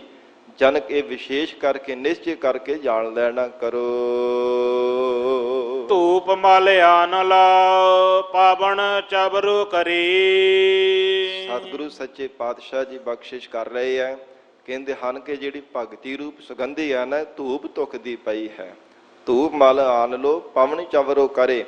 ਇਸ ਪ੍ਰਕਾਰ ਜਿਹੜੇ ਸੰਸਾਰ ਦੀਆਂ ਮੰਦੀਆਂ ਵਾਸ਼ਨਾਵਾਂ ਨੇ ਉਹਨਾਂ ਨੂੰ ਮਿਟਾ ਕਰਕੇ ਜਿਹੜੀ ਅਕਾਲ ਪੁਰਖ ਪਰਮੇਸ਼ਰ ਵਾਹਿਗੁਰੂ ਦੇ ਨਾਲ ਮਿਲਣ ਵਾਲੀ ਜੋ ਚੰਗੀ ਆਸਾ ਹੈ ਉਹਨੂੰ ਹਿਰਦੇ ਅੰਦਰ ਧਾਰਨ ਕਰਕੇ ਰੱਖਣਾ। ਧੂਪ ਮਲ ਆਨ ਲੋ ਪਵਨ ਚਵਰੋ ਕਰੇ। ਕਹਿੰਦੇ ਹਨ ਕਿ ਪਰਮੇਸ਼ਰ ਵਾਹਿਗੁਰੂ ਦੀ ਜਿਹੜੀ ਭਗਤੀ ਰੂਪ ਸੁਗੰਧੀ ਹੈ ਨਾ, ਇਉਂ ਜਾਣਨਾ ਕਰੋ ਕਿ ਪਿਆਰ ਦੇ ਵਿੱਚ ਭੇਜ ਕਰਕੇ ਜੋ ਗੁਰਮੁਖ ਪਿਆਰੇ ਪਰਮੇਸ਼ਰ ਨੂੰ ਯਾਦ ਕਰਦੇ ਹੈ, ਇਹ ਪਾਉਣ। ਇਹ ਕਹਿੰਦੇ ਕਿ ਵਾਹਿਗੁਰੂ ਦੀ ਭਗਤੀ ਰੂਪ ਸੁਗੰਧੀ ਜਿਹੜੀ ਪਾਉਣ ਹੈ, ਪਰਮਾਤਮਾ ਦੇ ਚੌਰ ਹੋ ਰਿਹਾ ਹੈ। ਸਗਲ ਬਨ ਰਾਏ ਫੂਲੰਤ ਜੋਤੀ। ਬਨ ਰਾਏ 18 ਭਾਰ ਬਨਾਸਪਤ ਦੀ ਤਰ੍ਹਾਂ ਜਿਹੜੇ ਸ਼ੁਭ ਗੁਣ ਹਿਰਦੇ ਵਿੱਚ ਉਤਪੰਨ ਹੋਣੇ ਹੈ। ਸਗਲ ਬਨ ਰਾਏ ਫੂਲੰਤ ਜੋਤੀ। ਔਰ ਇਸ ਪ੍ਰਕਾਰ ਸ਼ੁਭ ਗੁਣਾਂ ਦੁਆਰਾ ਜਦੋਂ ਹਿਰਦੇ ਅੰਦਰ ਗਿਆਨ ਦਾ ਪ੍ਰਕਾਸ਼ ਹੋਣਾ ਹੈ। ਮਹਾਰਾਜ ਸੱਚੇ ਪਾਤਸ਼ਾਹ ਹਜੂਰ ਕਹਿੰਦੇ ਇਹ ਫੁੱਲੰਤ ਫੁੱਲਾਂ ਦੀ ਤਰ੍ਹਾਂ ਹੈ। ਜਦੋਂ ਫੁੱਲ ਖਿੜਦੇ ਉਹਨਾਂ ਵਿੱਚੋਂ ਸੁਗੰਧੀ ਆਉਂਦੀ ਹੈ, ਉਹਨਾਂ ਦਾ ਸੁਹੱਪਣ ਨਜ਼ਰ ਆਉਂਦਾ ਹੈ, ਹਰ ਇੱਕ ਦਾ ਮਨ ਮੋਹਿਆ ਜਾਂਦਾ ਹੈ। ਇਸ ਪ੍ਰਕਾਰ ਹਜੂਰ ਕਹਿੰਦੇ ਹਨ ਐਸੇ ਸ਼ੁਭ ਗੁਣਾਂ ਰੂਪੀ ਜਦੋਂ ਫੁੱਲ ਖਿੜਦੇ ਆ ਨਾ, ਉਹਨਾਂ ਦੇ ਵਿੱਚੋਂ ਸਾਧ ਸੰਗਤ ਜੀ ਸੁੰਦਰਤਾ ਰੂਪ ਸੁਗੰਧੀ ਆਵਣਾ ਕਰਦੀ ਹੈ। ਫੂਲੰਤ ਜੋਤੀ। ਇਉਂ ਜੋ ਜੋਤੀ ਸਰੂਪ ਅਕਾਲ ਪੁਰਖ ਪਰਮਾਤਮਾ ਹੈ, ਉਸ ਪਰਮਾਤਮਾ ਦੀ ਜੋਤ ਫਿਰ ਜੀਵ ਨੂੰ ਗਿਆਨ ਦੇ ਪ੍ਰਕਾਸ਼ ਦੁਆਰਾ ਨਜ਼ਰ ਆਉਂਦੀ ਹੈ। ਕੈਸੀ ਆਰਤੀ ਹੋਈ। ਇਹ ਅਕਾਲ ਪੁਰਖ ਪਰਮਾਤਮਾ ਆਪ ਜੀ ਦੀ ਕੈਸੀ ਅਚੰਭੇ ਦੀ ਆਰਤੀ ਹੈ। ਕਿਸ ਢੰਗ ਦੇ ਨਾਲ ਮਹਾਰਾਜ ਆਪ ਜੀ ਦੀ ਸਾਰੀ ਸ੍ਰਿਸ਼ਟੀ ਬਨਸਪਤ ਜੀਵ ਜੰਤੂ ਆਰਤੀ ਕਰ ਰਹੇ ਹਨ। ਮਹਾਰਾਜ ਆਪ ਜੀ ਦਾ ਜਸ ਗਾ ਰਹੇ ਹੈ। ਭਾਵ ਖੰਡਣਾ ਤੇਰੀ ਆਰਤੀ। ਇਹ ਮਹਾਰਾਜ ਸਭ ਜੀਵਾਂ ਦੇ ਅੰਦਰ ਆਪ ਜੀ ਦੀ ਜੋਤ ਵਿਆਪਕ ਹੈ। ਭਾਵ ਖੰਡਣਾ ਤੇਰੀ ਆਰਤੀ। ਜਿਨ੍ਹਾਂ ਗੁਰਮੁਖਾਂ ਨੇ ਨਿਸ਼ਚੈ ਕਰਕੇ ਜਾਣਦੇ ਹੈ ਕਿ ਹਰ ਇੱਕ ਘਟ ਦੇ ਅੰਦਰ ਪਰਮਾਤਮਾ ਵਿਆਪਕ ਹੈ। ਇਉਂ ਮਹਾਰਾਜ ਉਹਨਾਂ ਗੁਰਮੁਖ ਪਿਆਰਿਆਂ ਨੇ ਨਿਸ਼ਚੈ ਕਰਕੇ ਜਾਣਨੇ ਵਾਲਿਆਂ ਨੇ ਆਪ ਜੀ ਦੇ ਸਰੂਪ ਨੂੰ ਜਾਣ ਲੈਣਾ ਕੀਤਾ। ਉਹਨਾਂ ਨੇ ਮਹਾਰਾਜ ਸੱਚੀ ਆਪ ਜੀ ਦੀ ਆਰਤੀ ਕੀਤੀ ਹੈ। ਭਵ ਖੰਡਨਾ ਤੇਰੀ ਆਰਤੀ। ਖੰਡਾਂ ਖੰਡਾਂ ਵਿੱਚ, ਹਿਰਦਿਆਂ ਵਿੱਚ, ਸ਼ਰੀਰਾਂ ਵਿੱਚ ਮਹਾਰਾਜ ਆਪ ਜੀ ਦੇ ਪ੍ਰਕਾਸ਼ ਸਰੂਪ ਨੂੰ ਜਾਣ ਕਰਕੇ ਅਨਹਤਾ ਸ਼ਬਦ ਬਾਜੰਤ ਭੇਰੀ। ਫਿਰ ਮਹਾਰਾਜ ਸੱਚੇ ਪਾਤਸ਼ਾਹ ਕਹਿੰਦੇ ਇੱਕ ਜੋ ਨੌ ਨਿਧ ਅੰਮ੍ਰਿਤ ਪ੍ਰਭ ਕਾ ਨਾਮ ਦੇਹੀ ਮਹਿ ਇਸ ਕਾ ਬਿਸਰਾਮ। ਵਿਕਾਰਾਂ ਦੇ ਬੋਲ ਬਾਲੇ ਰੌਲਾ ਪੈਣੇ ਕਰਕੇ ਜੀਵ ਨੂੰ ਪਰਮੇਸ਼ਰ ਦੇ ਨਾਮ ਦੀ ਧੁਨੀ ਸੁਣਦੀ ਹੀ ਨਹੀਂ ਹੈ। ਜੀਵ ਦੇ ਅੰਦਰ ਹੀ ਇੱਕ ਰਸ ਲਗਾਤਾਰ ਚੱਲ ਰਹੀ ਹੈ, ਪਰ ਵਿਕਾਰਾਂ ਦਾ ਇਹ ਇਤਨੀ ਜ਼ਿਆਦਾ ਕੁਰਲਾਹਟ ਪੈ ਰਹੀ ਹੈ, ਇਤਨਾ ਜ਼ਿਆਦਾ ਸ਼ੋਰ ਸ਼ਰਾਬਾ ਹੋ ਰਿਹਾ ਕਿ ਉਹ ਨਾਮ ਦੀ ਧੁਨੀ ਸੁਣਦੀ ਨਹੀਂ ਹੈ। ਬਾਹਰੀ ਤੌਰ ਤੇ ਦੁਨਿਆਵੀ ਆਵਾਜ਼ਾਂ ਭਾਵੇਂ ਦੂਰੋਂ ਕੋਈ ਆਵਾਜ਼ ਮਾਰੀ ਉਹ ਵੀ ਸੁਣ ਜਾਂਦੀ ਹੈ, ਪਰ ਅੰਦਰ ਵਿਕਾਰਾਂ ਦਾ ਬੋਲ ਬਾਲਾ ਹੋਣੇ ਕਰਕੇ ਜਿਵੇਂ ਬਾਹਰ ਸ਼ੋਰ ਪੈ ਰਿਹਾ ਹੋਵੇ ਨਾ, ਆਵਾਜ਼ ਕੋਈ ਸ਼ੋਰ ਪੈ ਰਿਹਾ ਹੋਵੇ, ਸ਼ੋਰ ਸ਼ਰਾਬਾ ਹੋਵੇ, ਤੇ ਸਾਧ ਸੰਗਤ ਜੀ ਕੋਈ ਆਵਾਜ਼ ਮਾਰੇ ਤੇ ਸੁਣਦੀ ਨਹੀਂ ਹੈ। ਇਸ ਪ੍ਰਕਾਰ ਮਹਾਰਾਜ ਸੱਚੇ ਪਾਤਸ਼ਾਹ ਕਹਿੰਦੇ ਅੰਦਰ ਵਿਕਾਰਾਂ ਦਾ ਇਤਨਾ ਜ਼ਿਆਦਾ ਬੋਲ ਬਾਲਾ ਹੈ, ਇਤਨਾ ਜ਼ਿਆਦਾ ਸ਼ੋਰ ਪੈ ਰਿਹਾ, ਰੌਲਾ ਪੈ ਰਿਹਾ ਕਿ ਪਰਮੇਸ਼ਰ ਦੀ ਨਾਮ ਦੀ ਧੁਨੀ ਨਹੀਂ ਸੁਣਦੀ। ਦੁਨੀਆ ਦਾ ਰੌਲਾ ਸੁਣਦਾ ਹੈ, ਪ੍ਰਤੱਖ ਬਾਹਰੀ ਤੌਰ ਤੇ ਗੱਲਾਂ ਬਾਤਾਂ ਸੁਣਦੀਆਂ ਨੇ, ਪਰ ਇਹ ਜੀਵ ਅੰਤਰਮੁਖੀ ਹੋ ਕੇ ਵਾਹਿਗੁਰੂ ਦੀ ਨਾਮ ਦੀ ਧੁਨੀ ਨਹੀਂ ਸੁਣਦਾ। ਮਹਾਰਾਜ ਸੱਚੇ ਪਾਤਸ਼ਾਹ ਸਤਿਗੁਰੂ ਮਹਾਰਾਜ ਧੰਨ ਗੁਰੂ ਨਾਨਕ ਦੇਵ ਸਾਹਿਬ ਜੀ ਬਖਸ਼ਿਸ਼ ਕਰਦੇ ਆ। ਅਨਹਤਾ ਸ਼ਬਦ ਵਾਜੰਤ ਭੇਰੀ। ਭੇਰੀ ਕਿਹੜੀ ਵੱਜ ਰਹੀ ਹੈ? ਜਿਨ੍ਹਾਂ ਗੁਰਮੁਖਾਂ ਨੇ ਅੰਤਰਮੁਖੀ ਹੋ ਕੇ ਪਰਮੇਸ਼ਰ ਦੇ ਨਾਮ ਦੀ ਧੁਨੀ ਨੂੰ ਸੁਣਨਾ ਕੀਤਾ। ਵਿਕਾਰਾਂ ਦਾ ਜਿਹੜਾ ਸ਼ਰਾਬਾ ਸ਼ੋਰ ਪੈ ਰਿਹਾ ਉਹਨੂੰ ਮਿਟਾ ਦਿੱਤਾ, ਅਭਾਵ ਕਰ ਦਿੱਤਾ ਹੈ। ਵਿਕਾਰਾਂ ਨੂੰ ਅਭਾਵ ਕਰ ਦਿੱਤਾ ਹੈ। ਕੇਵਲ ਇੱਕ ਰਸ ਮਿਠਾਸ ਭਰੀ ਪਰਮੇਸ਼ਰ ਦੇ ਨਾਮ ਦੀ ਧੁਨੀ ਹੀ ਸੁਣਦੀ ਹੈ। ਇਹ ਜਾਣਨਾ ਕਰੋ ਕਿ ਪਰਮੇਸ਼ਰ ਦਾ ਆਰਤੀ ਕਰਦਿਆਂ ਹੋਇਆ ਭੇਰੀ ਵੱਜ ਰਹੀ ਹੈ। ਰਹਾਉ ਵਿਸਰਾਮ ਦੇ ਕੇ ਹਜੂਰ ਫਰਮਾਨ ਕਰਦੇ ਹਨ, ਸਹਿਸ ਤਵ ਨੈਣ ਨਨ ਨੈਣ ਹੈ ਤੋਹਿ ਕੋ। ਮਹਾਰਾਜ ਪਰਮੇਸ਼ਰ ਦਾ ਸਰੂਪ ਕੈਸਾ ਹੈ। ਧੰਨ ਗੁਰੂ ਨਾਨਕ ਦੇਵ ਸਾਹਿਬ ਕਹਿੰਦੇ ਆ, ਸਹਿਸ ਤਵ ਨੈਣ ਨਨ ਨੈਣ ਹੈ ਤੋਹਿ ਕਉ। ਸਹਿਸ ਤਵ ਨੈਣ ਕਹਿੰਦੇ ਹਨ ਕਿ ਸਹਿਸ ਨਾਮ ਹਜ਼ਾਰ ਦਾ ਹੈ।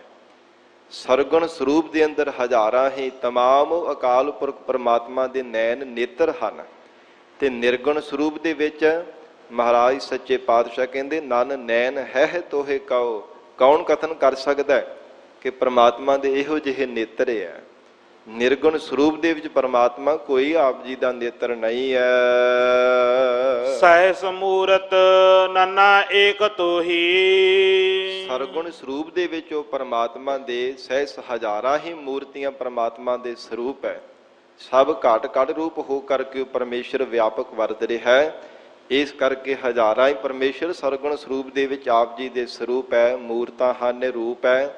ਔਰ ਹਜੂਰ ਕਹਿੰਦੇ ਨਿਰਗੁਣ ਸਰੂਪ ਦੇ ਵਿੱਚ ਇੱਕ ਵੀ ਮਹਾਰਾਜ ਆਪ ਜੀ ਦਾ ਸਰੂਪ ਕਥਨ ਨਹੀਂ ਕਰ ਸਕਦਾ। ਕਿਸ ਢੰਗ ਦੇ ਨਾਲ ਕੋਈ ਕਥਨ ਕਰੇਗਾ। ਮਹਾਰਾਜ ਸੱਚੇ ਪਾਤਸ਼ਾਹ ਕਹਿੰਦੇ ਐਸਾ ਉਹ ਪਰਮਾਤਮਾ ਦਾ ਰੂਪ ਜਾਣਨਾ ਕਰੋ। ਸਹਿਸ ਪਦ ਬਿਮਲ ਨਨ ਏਕ ਪਦ ਗੰਧ ਬਿਨ। ਸਹਿਸ ਪਦ ਬਿਮਲ, ਬਿਮਲ ਨਾਮ ਹੈ ਉਜਲ ਦਾ।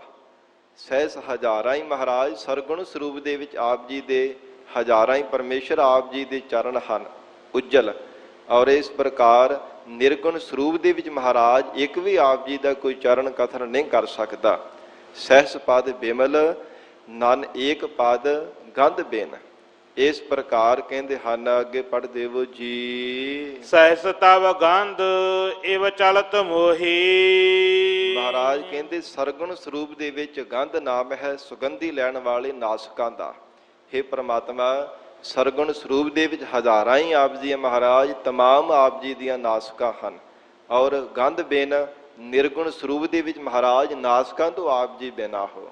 ਨਿਰਗੁਣ ਸਰੂਪ ਦੇ ਵਿੱਚ ਆਪ ਜੀ ਕੋਈ ਨਾਸਕਾ ਨਹੀਂ ਕਥਨ ਕਰ ਸਕਦਾ। ਇਹ ਚਲਤ ਮੋਹੀ, ਇਵੇਂ ਅਨੇਕਾਂ ਹੀ ਚਲਤ ਆਪ ਜੀ ਦੇ ਚਰਿੱਤਰ ਕੌਤਕ ਹੈ। ਹੈਰਾਨ ਕਰ ਦੇਣ ਵਾਲੇ ਮਹਾਰਾਜ ਆਪ ਜੀ ਦੇ ਬੇਅੰਤ ਕੌਤਕ ਹੈ। ਮੋਹੀ, ਇਹ ਮਹਾਰਾਜ ਚਲਤ ਆਪ ਜੀ ਦੇ ਕੌਤਕ ਦੇਖ ਕਰਕੇ ਸਾਡਾ ਚਿੱਤ, ਸਾਡਾ ਮਨ ਆਪ ਜੀ ਦੇ ਚਰਨਾਂ ਤੇ ਮੋਹਿਤ ਹੋ ਰਿਹਾ ਹੈ। ਸਭ ਮਹਿ ਜੋਤ ਜੋਤ ਹੈ ਸੋਈ। ਸਭ ਘਾਟਾਂ ਘਾਟਾਂ ਵਿੱਚ ਉਹ ਪ੍ਰਮਾਤਮਾ ਜੋਤ ਰੂਪ ਹੋ ਕਰਕੇ ਵਰਤ ਰਿਹਾ ਹੈ। ਜਦੋਂ ਪਾਂਡੇ ਕਹਿੰਦੇ ਆ ਨਾ ਮਹਾਰਾਜ ਜਿਹੜੀ ਅਸੀਂ ਜੋਤ ਜਗਾਉਂਦੇ ਆ, ਇਸ ਪ੍ਰਕਾਰ ਮਹਾਰਾਜ ਜੋਤ ਕਿਹੜੀ ਜਾਗਦੀ ਹੈ। ਮਹਾਰਾਜ ਜਿਹੜਾ ਪਾਂਡਾ ਆਰਤੀ ਕਰਨ ਲੱਗਦਾ ਹੈ ਉਹ ਜੋਤ ਜਗਾਉਂਦਾ, ਉਹ ਜੋਤ ਬੁਝਦੀ ਨਹੀਂ ਹੈ। ਐਸੀ ਕਲਾ ਵਰਤਦੀ ਹੈ। ਤੇ ਸਤਿਗੁਰੂ ਜੀ ਕਹਿੰਦੇ ਸਭ ਮਹਿ ਜੋਤ ਜੋਤ ਹੈ ਸੋਏ। ਹਜੂਰ ਕਹਿਣ ਲੱਗੇ ਹੈ ਪਾਂਡੇ ਜੋ ਅਕਾਲ ਪੁਰਖ ਪਰਮਾਤਮਾ ਦੀ ਜੋਤ ਹੈ ਨਾ ਸਭ ਜੀਵਾਂ ਦੇ ਅੰਦਰ ਵਰਤ ਰਹੀ ਹੈ। ਉਹ ਜੋਤ ਬੁਝਦੀ ਨਹੀਂ ਹੈ। ਸਰੀਰ ਇੱਕ ਵਾਰ ਨਹੀਂ ਬਾਰ-ਬਾਰ ਬੁਝ ਜਾਂਦੇ ਹੈ। ਸਰੀਰ ਮਿੱਟੀ ਦੇ ਬਣੇ ਮਿੱਟੀ ਬਣ ਜਾਂਦੇ ਹੈ, ਪਰ ਉਹ ਪ੍ਰਕਾਸ਼ ਰੂਪ ਜੋਤ ਉਸੇ ਤਰ੍ਹਾਂ ਹੀ ਰਹਿੰਦੀ ਹੈ। ਐਸੀ ਪਰਮਾਤਮਾ ਦੀ ਜੋਤ ਹੈ। ਸਭ ਮਹਿ ਜੋਤ ਜੋਤ ਹੈ ਸੋਏ। ਤਿਸ ਦਾ ਚਾਨਣ ਸਭ ਮੈਂ ਚਾਨਣ ਹੋਈ। ਹਜੂਰ ਕਹਿੰਦੇ ਉਹ ਪਰਮਾਤਮਾ ਦੀ ਪ੍ਰਕਾਸ਼ ਸਰੂਪ ਜੋਤ ਕਰਕੇ ਸਭ ਜੀਵਾਂ ਦੇ ਅੰਦਰ ਚਾਨਣ ਹੋ ਰਿਹਾ ਹੈ। ਸਭ ਦੇ ਅੰਦਰ ਪ੍ਰਕਾਸ਼ ਹੋ ਰਿਹਾ ਹੈ। ਨੇਤਰਾਂ ਵਿੱਚ ਦੇਖਣ ਦਾ ਪ੍ਰਕਾਸ਼ ਹੋ ਰਿਹਾ ਹੈ, ਕੰਨਾਂ ਵਿੱਚ ਸੁਣਨ ਦਾ ਪ੍ਰਕਾਸ਼ ਹੋ ਰਿਹਾ ਹੈ, ਜ਼ੁਬਾਨ ਵਿੱਚ ਬੋਲਣ ਦਾ ਪ੍ਰਕਾਸ਼ ਹੋ ਰਿਹਾ ਹੈ। ਉਹ ਪਰਮਾਤਮਾ ਦੀ ਜੋਤ ਕਰਕੇ ਹੈ। ਜਿੰਨੀ ਦੇਰ ਤੱਕ ਉਹ ਪਰਮੇਸ਼ਰ ਦੀ ਜਾਗਦੀ ਹੋਈ ਜੋਤ ਵਰਤਦੀ ਹੈ ਓਨੀ ਦੇਰ ਤੱਕ ਹੀ ਸਰੀਰ ਦੇ ਇੰਦਰੀ ਕੰਮ ਕਰਦੇ ਹੈ। ਸਰੀਰ ਰੂਪੀ ਗੱਡਾ ਚੱਲਦਾ ਫਿਰਦਾ ਹੈ। ਗੱਡੇ ਦਾ ਧੁਰਾ ਟੁੱਟ ਜਾਵੇ ਤੇ ਗੱਡਾ ਤੁਰਦਾ ਨਹੀਂ ਹੈ। ਇਹ ਜੋਤ ਹੀ ਧੁਰਾ ਰੂਪ ਹੈ ਸਰੀਰ ਰੂਪ ਗੱਡੇ ਦੀ। ਜਦੋਂ ਪਰਮਾਤਮਾ ਆਪਣੀ ਜੋਤ ਸਰੀਰ ਦੇ ਵਿੱਚੋਂ ਕੱਢ ਲੈਂਦਾ ਹੈ ਉਦੋਂ ਇਹ ਸਰੀਰ ਮਿੱਟੀ ਬਣ ਜਾਂਦਾ, ਹੱਥ ਵੀ ਹਿੱਲਦਾ ਨਹੀਂ ਹੈ। ਕੋਈ ਮਹਾਰਾਜ ਸੱਚੇ ਪਾਤਸ਼ਾਹ ਕਹਿੰਦੇ, ਹੇ ਪ੍ਰਮਾਤਮਾ, ਜਦੋਂ ਆਪ ਜੀ ਤੇ ਆਪਣੀ ਜੋਤ ਖਿੱਚ ਲਓ ਸਰੀਰ ਦੇ ਵਿੱਚੋਂ, ਕੋਈ ਕਰਕੇ ਦੱਸੇ ਖਾਂ ਭਲਾ, ਕੋਈ ਕਾਰਜ ਕਰਕੇ ਦੱਸੇਗਾ? ਉਹ ਸਰੀਰ ਹਿੱਲਦਾ ਹੀ ਨਹੀਂ ਹੈ। ਕਾਰਜ ਤਾਂ ਕੀ ਕਰਨਾ, ਇੱਕ ਕਦਮ ਵੀ ਪੁੱਟਿਆ ਨਹੀਂ ਜਾਂਦਾ, ਕਿਉਂਕਿ ਪਰਮਾਤਮਾ ਦੀ ਜਾਗਦੀ ਹੋਈ ਜੋਤ ਕਰਕੇ ਸਰੀਰ ਚੱਲਦਾ ਫਿਰਦਾ, ਖਾਂਦਾ ਪਹਿਨਦਾ, ਗੱਲਾਂ ਬਾਤਾਂ ਕਰਦਾ, ਸਰੀਰ ਦੀ ਹਰਕਤ ਹੁੰਦੀ ਹੈ। ਜੇ ਪਰਮਾਤਮਾ ਦੀ ਜੋਤ ਹੀ ਨਾ ਹੋਵੇ ਤੇ ਸਰੀਰ ਹਰਕਤ ਕਰ ਹੀ ਨਹੀਂ ਸਕਦਾ। ਇਸ ਕਰਕੇ ਮਹਾਰਾਜ ਸੱਚੇ ਪਾਤਸ਼ਾਹ ਸਤਿਗੁਰੂ ਜੀ ਫਰਮਾਉਂਦੇ ਹੈ, ਤਿਸ ਦਾ ਚਾਨਣ ਸਭ ਮਹਿ ਚਾਨਣ ਹੋਏ। ਅਕਾਲ ਪੁਰਖ ਵਾਹਿਗੁਰੂ ਦੀ ਜਾਗਦੀ ਹੋਈ ਜੋਤ ਕਰਕੇ ਹੀ, ਜਿਸ ਕਰਕੇ ਸਭ ਜੀਵਾਂ ਦੇ ਅੰਦਰ ਪ੍ਰਕਾਸ਼ ਹੋ ਰਿਹਾ ਹੈ, ਪਰਮਾਤਮਾ ਦੀ ਜੋਤ ਕਰਕੇ ਸਭ ਜੀਵਾਂ ਦੇ ਅੰਦਰ ਪ੍ਰਕਾਸ਼ ਹੋ ਰਿਹਾ ਹੈ। ਗੁਰ ਸਾਖੀ ਜੋਤ ਪ੍ਰਗਟ ਹੋਈ।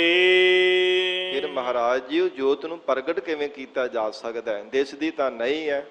ਮਹਾਰਾਜ ਸਭ ਹਿਰਦਿਆਂ ਦੇ ਅੰਦਰ ਜੋਤ ਕਹਿੰਦੇ ਆਪ ਜੀ ਪ੍ਰਕਾਸ਼ ਕਰ ਰਹੀ ਹੈ, ਉਹ ਦਿਸਦੀ ਤੇ ਨਹੀਂ ਹੈ। ਕਿਸ ਦੁਆਰਾ, ਕਿਸ ਯਤਨ ਕੀਤਿਆਂ, ਕਿਸ ਢੰਗ ਕਰਕੇ ਮਹਾਰਾਜ ਉਹ ਜੋਤ ਨੂੰ ਪ੍ਰਕਾਸ਼ਿਤ ਕੀਤਾ ਜਾ ਸਕਦਾ ਹੈ, ਜਾਗਦੀ ਹੋਈ ਜੋਤ ਨੂੰ ਦੇਖਿਆ ਜਾ ਸਕਦਾ ਹੈ? ਹਜੂਰ ਕਹਿੰਦੇ ਗੁਰ ਸਾਖੀ ਜੋਤ ਪ੍ਰਗਟ ਹੋਏ। ਸਤਿਗੁਰੂ ਜੀ ਦੀ ਸਿੱਖਿਆ ਦੁਆਰਾ ਉਹ ਪਰਮਾਤਮਾ ਦੀ ਜੋਤ ਪ੍ਰਕਾਸ਼ਿਤ ਹੁੰਦੀ ਹੈ, ਪ੍ਰਗਟ ਹੁੰਦੀ ਹੈ। ਪ੍ਰਤੱਖ ਰੂਪ ਦੇ ਵਿੱਚ ਉਹ ਪਰਮਾਤਮਾ ਦੀ ਜੋਤ ਸਾਖਸ਼ਾਤ ਹੋ ਕਰਕੇ ਨਜ਼ਰ ਆਉਣ ਲੱਗ ਪੈਂਦੀ ਹੈ, ਜੇ ਸਤਿਗੁਰੂ ਜੀ ਦੀ ਸਿੱਖਿਆ ਨੂੰ ਜੀਵਨ ਦੇ ਵਿੱਚ ਧਾਰਨ ਕੀਤਾ ਜਾਵੇ। ਸਾਧ ਸੰਗਤ ਜੀ, ਜੋ ਗੁਰੂ ਕੀ ਸਿੱਖਿਆ ਹੈ, ਮਹਾਰਾਜ ਸੱਚੇ ਪਾਤਸ਼ਾਹ ਜੀ ਦਾ ਉਪਦੇਸ਼ ਕਮਾਉਣਾ ਹੈ, ਇਹ ਜੀਵਨ ਦੇ ਵਿੱਚ ਬਹੁਤ ਲਾਹੇਵੰਦ ਹੈ। ਮਹਾਰਾਜ ਸੱਚੇ ਪਾਤਸ਼ਾਹ ਧੰਨ ਗੁਰੂ ਨਾਨਕ ਦੇਵ ਸਾਹਿਬ ਮਹਾਰਾਜ ਜੀ ਨੇ ਬਖਸ਼ਿਸ਼ ਕੀਤੀ ਹੈ, ਗੁਰ ਸਾਖੀ ਜੋਤ ਪ੍ਰਗਟ ਹੋਏ। ਕਹਿੰਦੇ ਕਿ ਸਤਿਗੁਰੂ ਜੀ ਦੀ ਸਿੱਖਿਆ ਦੁਆਰਾ ਹੀ ਜੋਤੀ ਸਰੂਪ ਪਰਮਾਤਮਾ ਨੂੰ ਪ੍ਰਗਟ ਕੀਤਾ ਜਾ ਸਕਦਾ ਹੈ। ਜਿਵੇਂ ਸਾਧ ਸੰਗਤ ਜੀ, ਦੁੱਧ ਦੇ ਕਣ ਕਣ ਦੇ ਵਿੱਚ ਥੰਧਿਆਈ ਹੁੰਦੀ ਹੈ, ਪਰ ਹਰ ਇੱਕ ਮਨੁੱਖ ਨੂੰ ਥੋੜਾ ਪਤਾ। ਜੇ ਮੰਨ ਲਓ ਕਹਿ ਵੀ ਦਿੱਤਾ, ਪਤਾ ਵੀ ਲੱਗ ਗਿਆ ਕਿ ਕਣ ਕਣ ਦੇ ਵਿੱਚ ਥੰਧਿਆਈ ਹੈ, ਉਹਨੂੰ ਪਤਾ ਹੀ ਨਹੀਂ ਕਿ ਕਿੱਦਾਂ ਉਹਨੂੰ ਥੰਧਿਆਈ ਨੂੰ, ਘਿਓ ਨੂੰ ਕੱਢਣਾ ਤੇ ਕਿਵੇਂ ਸਿੱਧ ਕਰੇਗਾ। ਲੱਕੜ ਹੈ, ਬਾਹਰੀ ਤੌਰ ਤੇ ਤਾਂ ਕੋਈ ਦੇਖ ਕੇ ਨੇਤਰਾਂ ਨਾਲ ਕਹਿੰਦਾ ਜੀ ਲੱਕੜ ਹੈ, ਪਰ ਉਹ ਲੱਕੜ ਦੇ ਵਿੱਚ ਗੁਪਤ ਰੂਪ ਦੇ ਵਿੱਚ ਪਰਮਾਤਮਾ ਨੇ ਅੱਗ ਰੱਖੀ ਹੋਈ ਹੈ। ਜੇਕਰ ਕਿਸੇ ਨੂੰ ਸੋਝੀ ਹੋਵੇਗੀ, ਕੋਈ ਸਿਆਣੇ ਪੁਰਸ਼ ਕੋਈ ਨੂੰ ਸਮਝਾਵੇਗਾ, ਸਿੱਖਿਆ ਦੇਵੇਗਾ, ਭਲਿਆ ਬਾਹਰੋਂ ਮਾਚਿਸ ਨਾਲ ਅੱਗ ਬਾਲੇਗਾ, ਫਿਰ ਅੰਦਰ ਦੀ ਅੱਗ ਪ੍ਰਗਟ ਹੋਣੀ ਲੱਕੜ ਦੀ। ਦੁੱਧ ਨੂੰ ਉਬਾਲੇਗਾ, ਗਰਮ ਕਰੇਗਾ, ਜਾਗ ਲਾ ਕੇ ਦਹੀਂ ਬਣਾ ਕੇ ਫਿਰ ਰਿੜਕੇਗਾ, ਫਿਰ ਉਹਦੇ ਵਿੱਚੋਂ ਉਹ ਥੰਧਿਆਈ ਪੈਦਾ ਹੋਣੀ ਹੈ, ਫਿਰ ਉਹਦੇ ਵਿੱਚੋਂ ਘਿਓ ਜਿਹੜਾ ਉਹ ਪ੍ਰਗਟ ਹੋਣਾ, ਸਾਖਸ਼ਾਤ ਹੋਣਾ। ਉਵੇਂ ਕਹਿਣ ਨੂੰ ਭਾਵੇਂ ਹਰ ਕੋਈ ਕਹੀ ਜਾਵੇ, ਪਰ ਜਿੰਨੀ ਦੇਰ ਤੱਕ ਕਿਸੇ ਦੀ ਸਿੱਖਿਆ ਨਹੀਂ ਧਾਰਨ ਕਰਦਾ, ਉਹਨੂੰ ਸਮਝ ਨਹੀਂ ਪੈਂਦੀ ਅਗਿਆਤ ਬੰਦੇ ਨੂੰ। ਇਵੇਂ ਮਹਾਰਾਜ ਸੱਚੇ ਪਾਤਸ਼ਾਹ ਹਜੂਰ ਕਹਿੰਦੇ ਹੈ, ਸਤਿਗੁਰੂ ਜੀ ਦੀ ਸਿੱਖਿਆ ਅਜਿਹੀ ਹੈ, ਥੋੜੀ ਜਿੰਨੀ ਜੇ ਕਿਤੇ ਮਹਾਰਾਜ ਦੀ ਸਿੱਖਿਆ ਜੀਵਨ ਦੇ ਵਿੱਚ ਧਾਰਨ ਕਰ ਲਈ ਜਾਵੇ ਨਾ, ਤੇ ਗੁਰ ਸਾਖੀ ਜੋਤ ਪ੍ਰਗਟ ਹੋਏ। ਪਰਮਾਤਮਾ ਅਕਾਲ ਪੁਰਖ ਵਾਹਿਗੁਰੂ ਦੀ ਜੋ ਜਾਗਦੀ ਹੋਈ ਜੋਤ ਹੈ, ਹਰ ਘਟ ਦੇ ਅੰਦਰ ਉਹਨੂੰ ਪ੍ਰਗਟ ਕੀਤਾ ਜਾ ਸਕਦਾ ਹੈ। ਹੇ ਪਾਂਡਿਓ, ਉਹ ਪਰਮਾਤਮਾ ਦੀ ਜਾਗਦੀ ਜੋਤ ਫਿਰ ਦਿਸਣ ਲੱਗ ਪੈਂਦੀ ਹੈ। ਪਰਮਾਤਮਾ ਦੀ ਜੋਤ ਨਜ਼ਰ ਆ ਜਾਂਦੀ ਹੈ ਜੇ ਸਤਿਗੁਰੂ ਜੀ ਦੀ ਸਿੱਖਿਆ ਧਾਰਨ ਕੀਤੀ ਜਾਵੇ। ਜੋ ਤਿਸ ਭਾਵੈ ਸੋ ਆਰਤੀ ਹੋਈ। ਜੋ ਅਕਾਲ ਪੁਰਖ ਪਰਮਾਤਮਾ ਨੂੰ ਜੀਵ ਪਾ ਜਾਂਦਾ ਹੈ, ਉਹਦੀ ਕੀਤੀ ਹੋਈ ਆਰਤੀ ਜਿਹੜੀ ਸਫਲੀ ਹੋ ਜਾਂਦੀ ਹੈ। ਜੋ ਤਿਸ ਭਾਵੈ ਸੋ ਆਰਤੀ ਹੋਏ। ਮਹਾਰਾਜ ਸੱਚੇ ਪਾਤਸ਼ਾਹ ਕਹਿੰਦੇ, ਜੋ ਪਰਮੇਸ਼ਰ ਨੂੰ ਜਿਸ ਜੀਵ ਦੇ ਅੰਦਰ ਦੀ ਭਾਵਨਾ ਭਾ ਜਾਂਦੀ ਹੈ, ਉਹਦਾ ਕੀਤਾ ਹੋਇਆ ਜਸ, ਪਰਮਾਤਮਾ ਦੀ ਕੀਤੀ ਹੋਈ ਸੱਚੀ ਆਰਤੀ ਪ੍ਰਵਾਨ ਹੋ ਜਾਂਦੀ ਹੈ। ਹਰ ਚਰਨ ਕਵਲ ਮਕਰੰਦ ਲੋਭਿਤ ਮਨਾ। ਸਤਿਗੁਰੂ ਜੀ ਸਮਾਪਤੀ ਦੀਆਂ ਪੰਕਤੀਆਂ ਵਿੱਚ ਫਰਮਾਨ ਕਰ ਰਹੇ ਹੈ, ਹੇ ਅਕਾਲ ਪੁਰਖ ਪਰਮਾਤਮਾ, ਪਰਮੇਸ਼ਰ ਦੇ ਸਨਮੁਖ ਹੋ ਕੇ ਉਚਾਰਨ ਕਰਦੇ ਹੈ, ਹਰ ਚਰਨ ਕਮਲ ਮਕਰੰਦ ਲੋਭਿਤ ਮਨੋ। ਹੇ ਮਹਾਰਾਜ, ਜੋ ਸਾਡਾ ਮਨ ਹੈ ਨਾ, ਆਪ ਜੀ ਦੇ ਸੁੰਦਰ ਪ੍ਰਕਾਸ਼ਿਤ ਚਰਨਾਂ ਤੇ ਮਹਾਰਾਜ ਸੱਚੇ ਪਾਤਸ਼ਾਹ ਮਨ ਰੂਪ ਸਾਡਾ ਜਿਹੜਾ ਭੌਰਾ ਹੈ, ਇਹ ਲੁਭਾਇਮਾਨ ਹੋ ਰਿਹਾ ਹੈ। ਅਨ ਦਿਨ ਮੋਹੇ ਆਹੀ ਪਿਆਸਾ। ਅਨ ਦਿਨੋ ਅਨ ਦਿਨ, ਅਨ ਦਿਨੋ ਅਨ ਰਾਤ ਤੇ ਦਿਨੋ ਦਿਨ ਰਾਤ ਦਿਨ ਮਹਾਰਾਜ ਇਹੋ ਸਾਡੇ ਮਨ ਦੇ ਵਿੱਚ ਪਿਆਸਾ ਲੱਗੀ ਰਹਿੰਦੀ ਹੈ ਕਿ ਆਪ ਜੀ ਦੇ ਦੀਦਾਰ ਹੋ ਜਾਣ। ਅਥਵਾ ਇਹੋ ਮਹਾਰਾਜ ਸੱਚੇ ਪਾਤਸ਼ਾਹ ਕਹਿੰਦੇ ਆ ਕਿ ਐਸੀ ਸਿੱਖਿਆ ਸਤਿਗੁਰੂ ਜੀ ਦੀ ਧਾਰਨ ਕਰੋ, ਕੇਵਲ ਪ੍ਰਮਾਤਮਾ ਦੇ ਦਰਸ਼ਨਾਂ ਦੀ ਮਨ ਵਿੱਚ ਪਿਆਸਾ ਧਾਰਨ ਕਰਕੇ ਰੱਖੋ।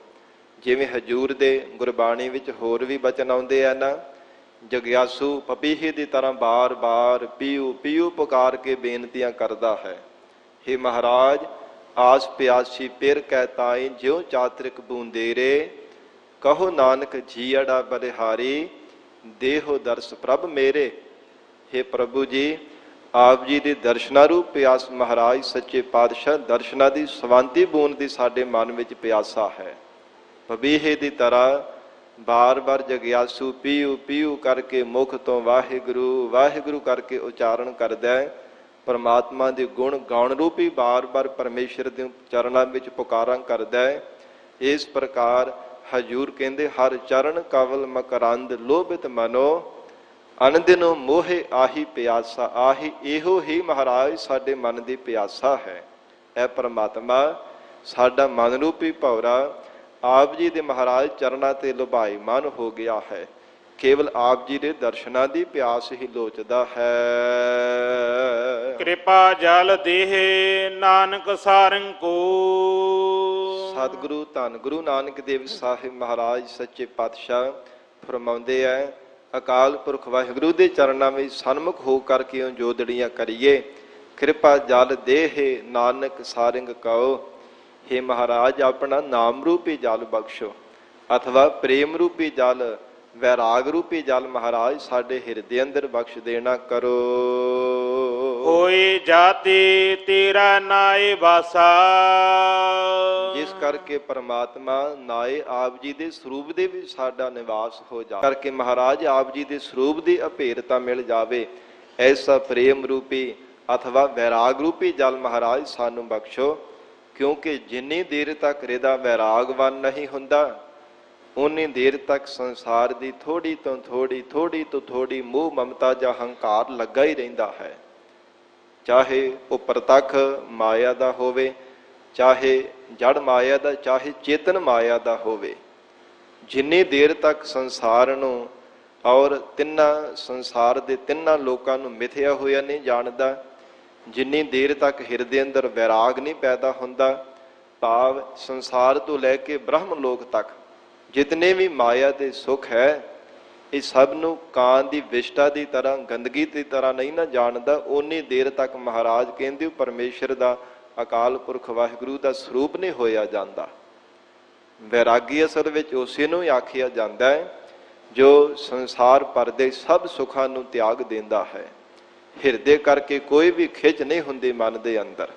ਅਕਾਲ ਪੁਰਖ ਪਰਮਾਤਮਾ ਕੇਵਲ ਪਰਮੇਸ਼ਰ ਦੇ ਸਰੂਪ ਨੂੰ ਸੱਚਾ ਗਿਣਦਾ, ਬਾਕੀ ਸਭ ਨੂੰ ਮਿਥਿਆ ਹੋਇਆ, ਨਾਸਵੰਤ ਹੋਇਆ ਜਾਣ ਕਰਕੇ ਕੇਵਲ ਪਰਮਾਤਮਾ ਦੇ ਦਰਸ਼ਨਾਂ ਦੀ ਪਿਆਸਾ ਮਨ ਵਿੱਚ ਧਾਰਨ ਕਰਕੇ ਪਰਮੇਸ਼ਰ ਨੂੰ ਯਾਦ ਕਰਦਾ ਰਹਿੰਦਾ ਹੈ। ਹਜੂਰ ਕਹਿੰਦੇ ਐਸਾ ਜਿਹੜਾ ਵੈਰਾਗ ਹੈ ਨਾ, ਅਕਾਲ ਪੁਰਖ ਪਰਮਾਤਮਾ ਦੇ ਚਰਨਾਂ ਵਿੱਚ ਜੋਦੜੀ ਕਰੀਏ ਮਹਾਰਾਜ। ਕਿਰਪਾ ਜਲ ਦੇਹ ਨਾਨਕ ਸਾਰੰਗ ਕਉ, ਹੋਏ ਜਾ ਤੇ ਤੇਰਾ ਨਾਏ ਵਾਸਾ। ਹੇ ਨਾਏ ਨਾਮੀ ਪਰਮਾਤਮਾ ਜੀ, ਆਪ ਜੀ ਦੇ ਸਰੂਪ ਦੇ ਵਿੱਚ ਜਿਸ ਦੁਆਰਾ ਸਾਡਾ ਨਿਵਾਸ ਹੋ ਜਾਵੇ, ਐਸਾ ਮਹਾਰਾਜ ਪ੍ਰੇਮ ਰੂਪੀ ਜਲ ਬਖਸ਼ੋ। ਕਿਉਂਕਿ ਪ੍ਰੇਮ ਕਰਕੇ ਵੀ ਪਰਮਾਤਮਾ ਨੂੰ ਪਾਇਆ ਜਾਂਦਾ ਹੈ। ਅਮੋਲਕ ਦਾਤ, ਇਹ ਬੜਾ ਆਸ਼ਚਰਜ ਤੇ ਬੜਾ ਸੁਖਾਲਾ ਢੰਗ ਮਹਾਰਾਜ ਨੇ ਦੱਸਿਆ ਹੈ। ਗੁਰੂ ਕਲਗੀਧਰ ਪਿਤਾ ਧੰਨ ਗੁਰੂ ਗੋਬਿੰਦ ਸਿੰਘ ਸਾਹਿਬ ਮਹਾਰਾਜ ਜੀ ਦੇ ਬਚਨ ਪੜ੍ਹਦੇ ਹਾਂ, ਸਾਚ ਕਹਾਉ ਸੁਨ ਲੇਹੁ ਸਭੈ, ਜਿਨ ਪ੍ਰੇਮ ਕੀਓ ਤਿਨ ਹੀ ਪ੍ਰਭ ਪਾਇਓ। ਪਰਮਾਤਮਾ ਦੇ ਵਾਹਿਗੁਰੂ ਦੇ ਚਰਨਾਂ ਦਾ ਪ੍ਰੇਮ ਜਿਨ੍ਹਾਂ ਨੇ ਧਾਰਨ ਕੀਤਾ, ਤਿੰਨਾਂ ਪਤਵੰਤੇ ਗੁਰਮੁਖੇ ਵਡਭਾਗਿਆਂ ਨੇ ਅਕਾਲ ਪੁਰਖ ਪਰਮਾਤਮਾ ਦੀ ਜੋਤ ਨੂੰ ਪਾ ਲਿਆ ਹੈ, ਤਿੰਨਾਂ ਨੇ ਪਰਮੇਸ਼ਰ ਦੀ ਅਭੇਰਤਾ ਪਾ ਲਈ ਹੈ। ਮਹਾਰਾਜ ਵੈਰਾਗ ਰੂਪੀ ਜਲ ਬਖਸ਼ੋ, ਪ੍ਰੇਮ ਰੂਪੀ ਜਲ ਸਾਡੇ ਹਿਰਦੇ ਅੰਦਰ ਬਖਸ਼ੋ, ਆਪ ਜੀ ਦੇ ਸਰੂਪ ਦੀ ਅਭੇਰਤਾ ਪਾ ਸਕੀਏ। ਇਹ ਗਰੀਬ ਨਵਾਜ ਸਤਿਗੁਰੂ ਜੀ ਨੇ 2 ਸ਼ਬਦਾਂ ਵਿੱਚ ਉਪਦੇਸ਼ ਬਖਸ਼ਿਸ਼ ਕੀਤਾ। ਮਹਾਰਾਜ ਸੱਚੇ ਪਾਤਸ਼ਾਹ ਬਖਸ਼ਿਸ਼ ਕਰਨ, ਪਾਵਨ ਉਪਦੇਸ਼ ਸਾਡੇ ਹਿਰਦਿਆਂ ਅੰਦਰ ਵਸ ਜਾਵੇ। ਗੁਰੂ ਬਚਨਾਂ ਦੀ ਕਮਾਈ ਕਰਕੇ ਜੀਵਨ ਸਫਲਾ ਬਣਾ ਸਕੀਏ ਜੀ।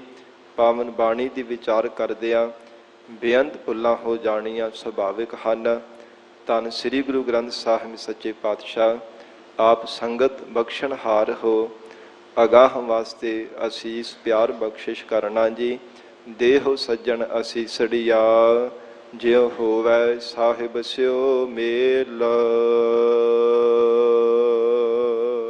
ਹਰ ਚਰਨ ਕਵਲ ਮਕਰੰਦ ਲੋਭਿਤ ਮਨਾ, ਅਨ ਦਿਨ ਮੋਹਿ ਆਹੀ ਪਿਆਸਾ। ਕਿਰਪਾ ਜਲ ਦੇਹ ਨਾਨਕ ਸਾਰਿੰਗ ਕਾ, ਹੋਈ ਜਾਤੀ ਤੀਰੈ ਨਾਇ ਵਾਸਾ। ਵਾਹਿਗੁਰੂ ਜੀ ਕਾ ਖਾਲਸਾ, ਵਾਹਿਗੁਰੂ ਜੀ ਕੀ ਫਤਿਹ।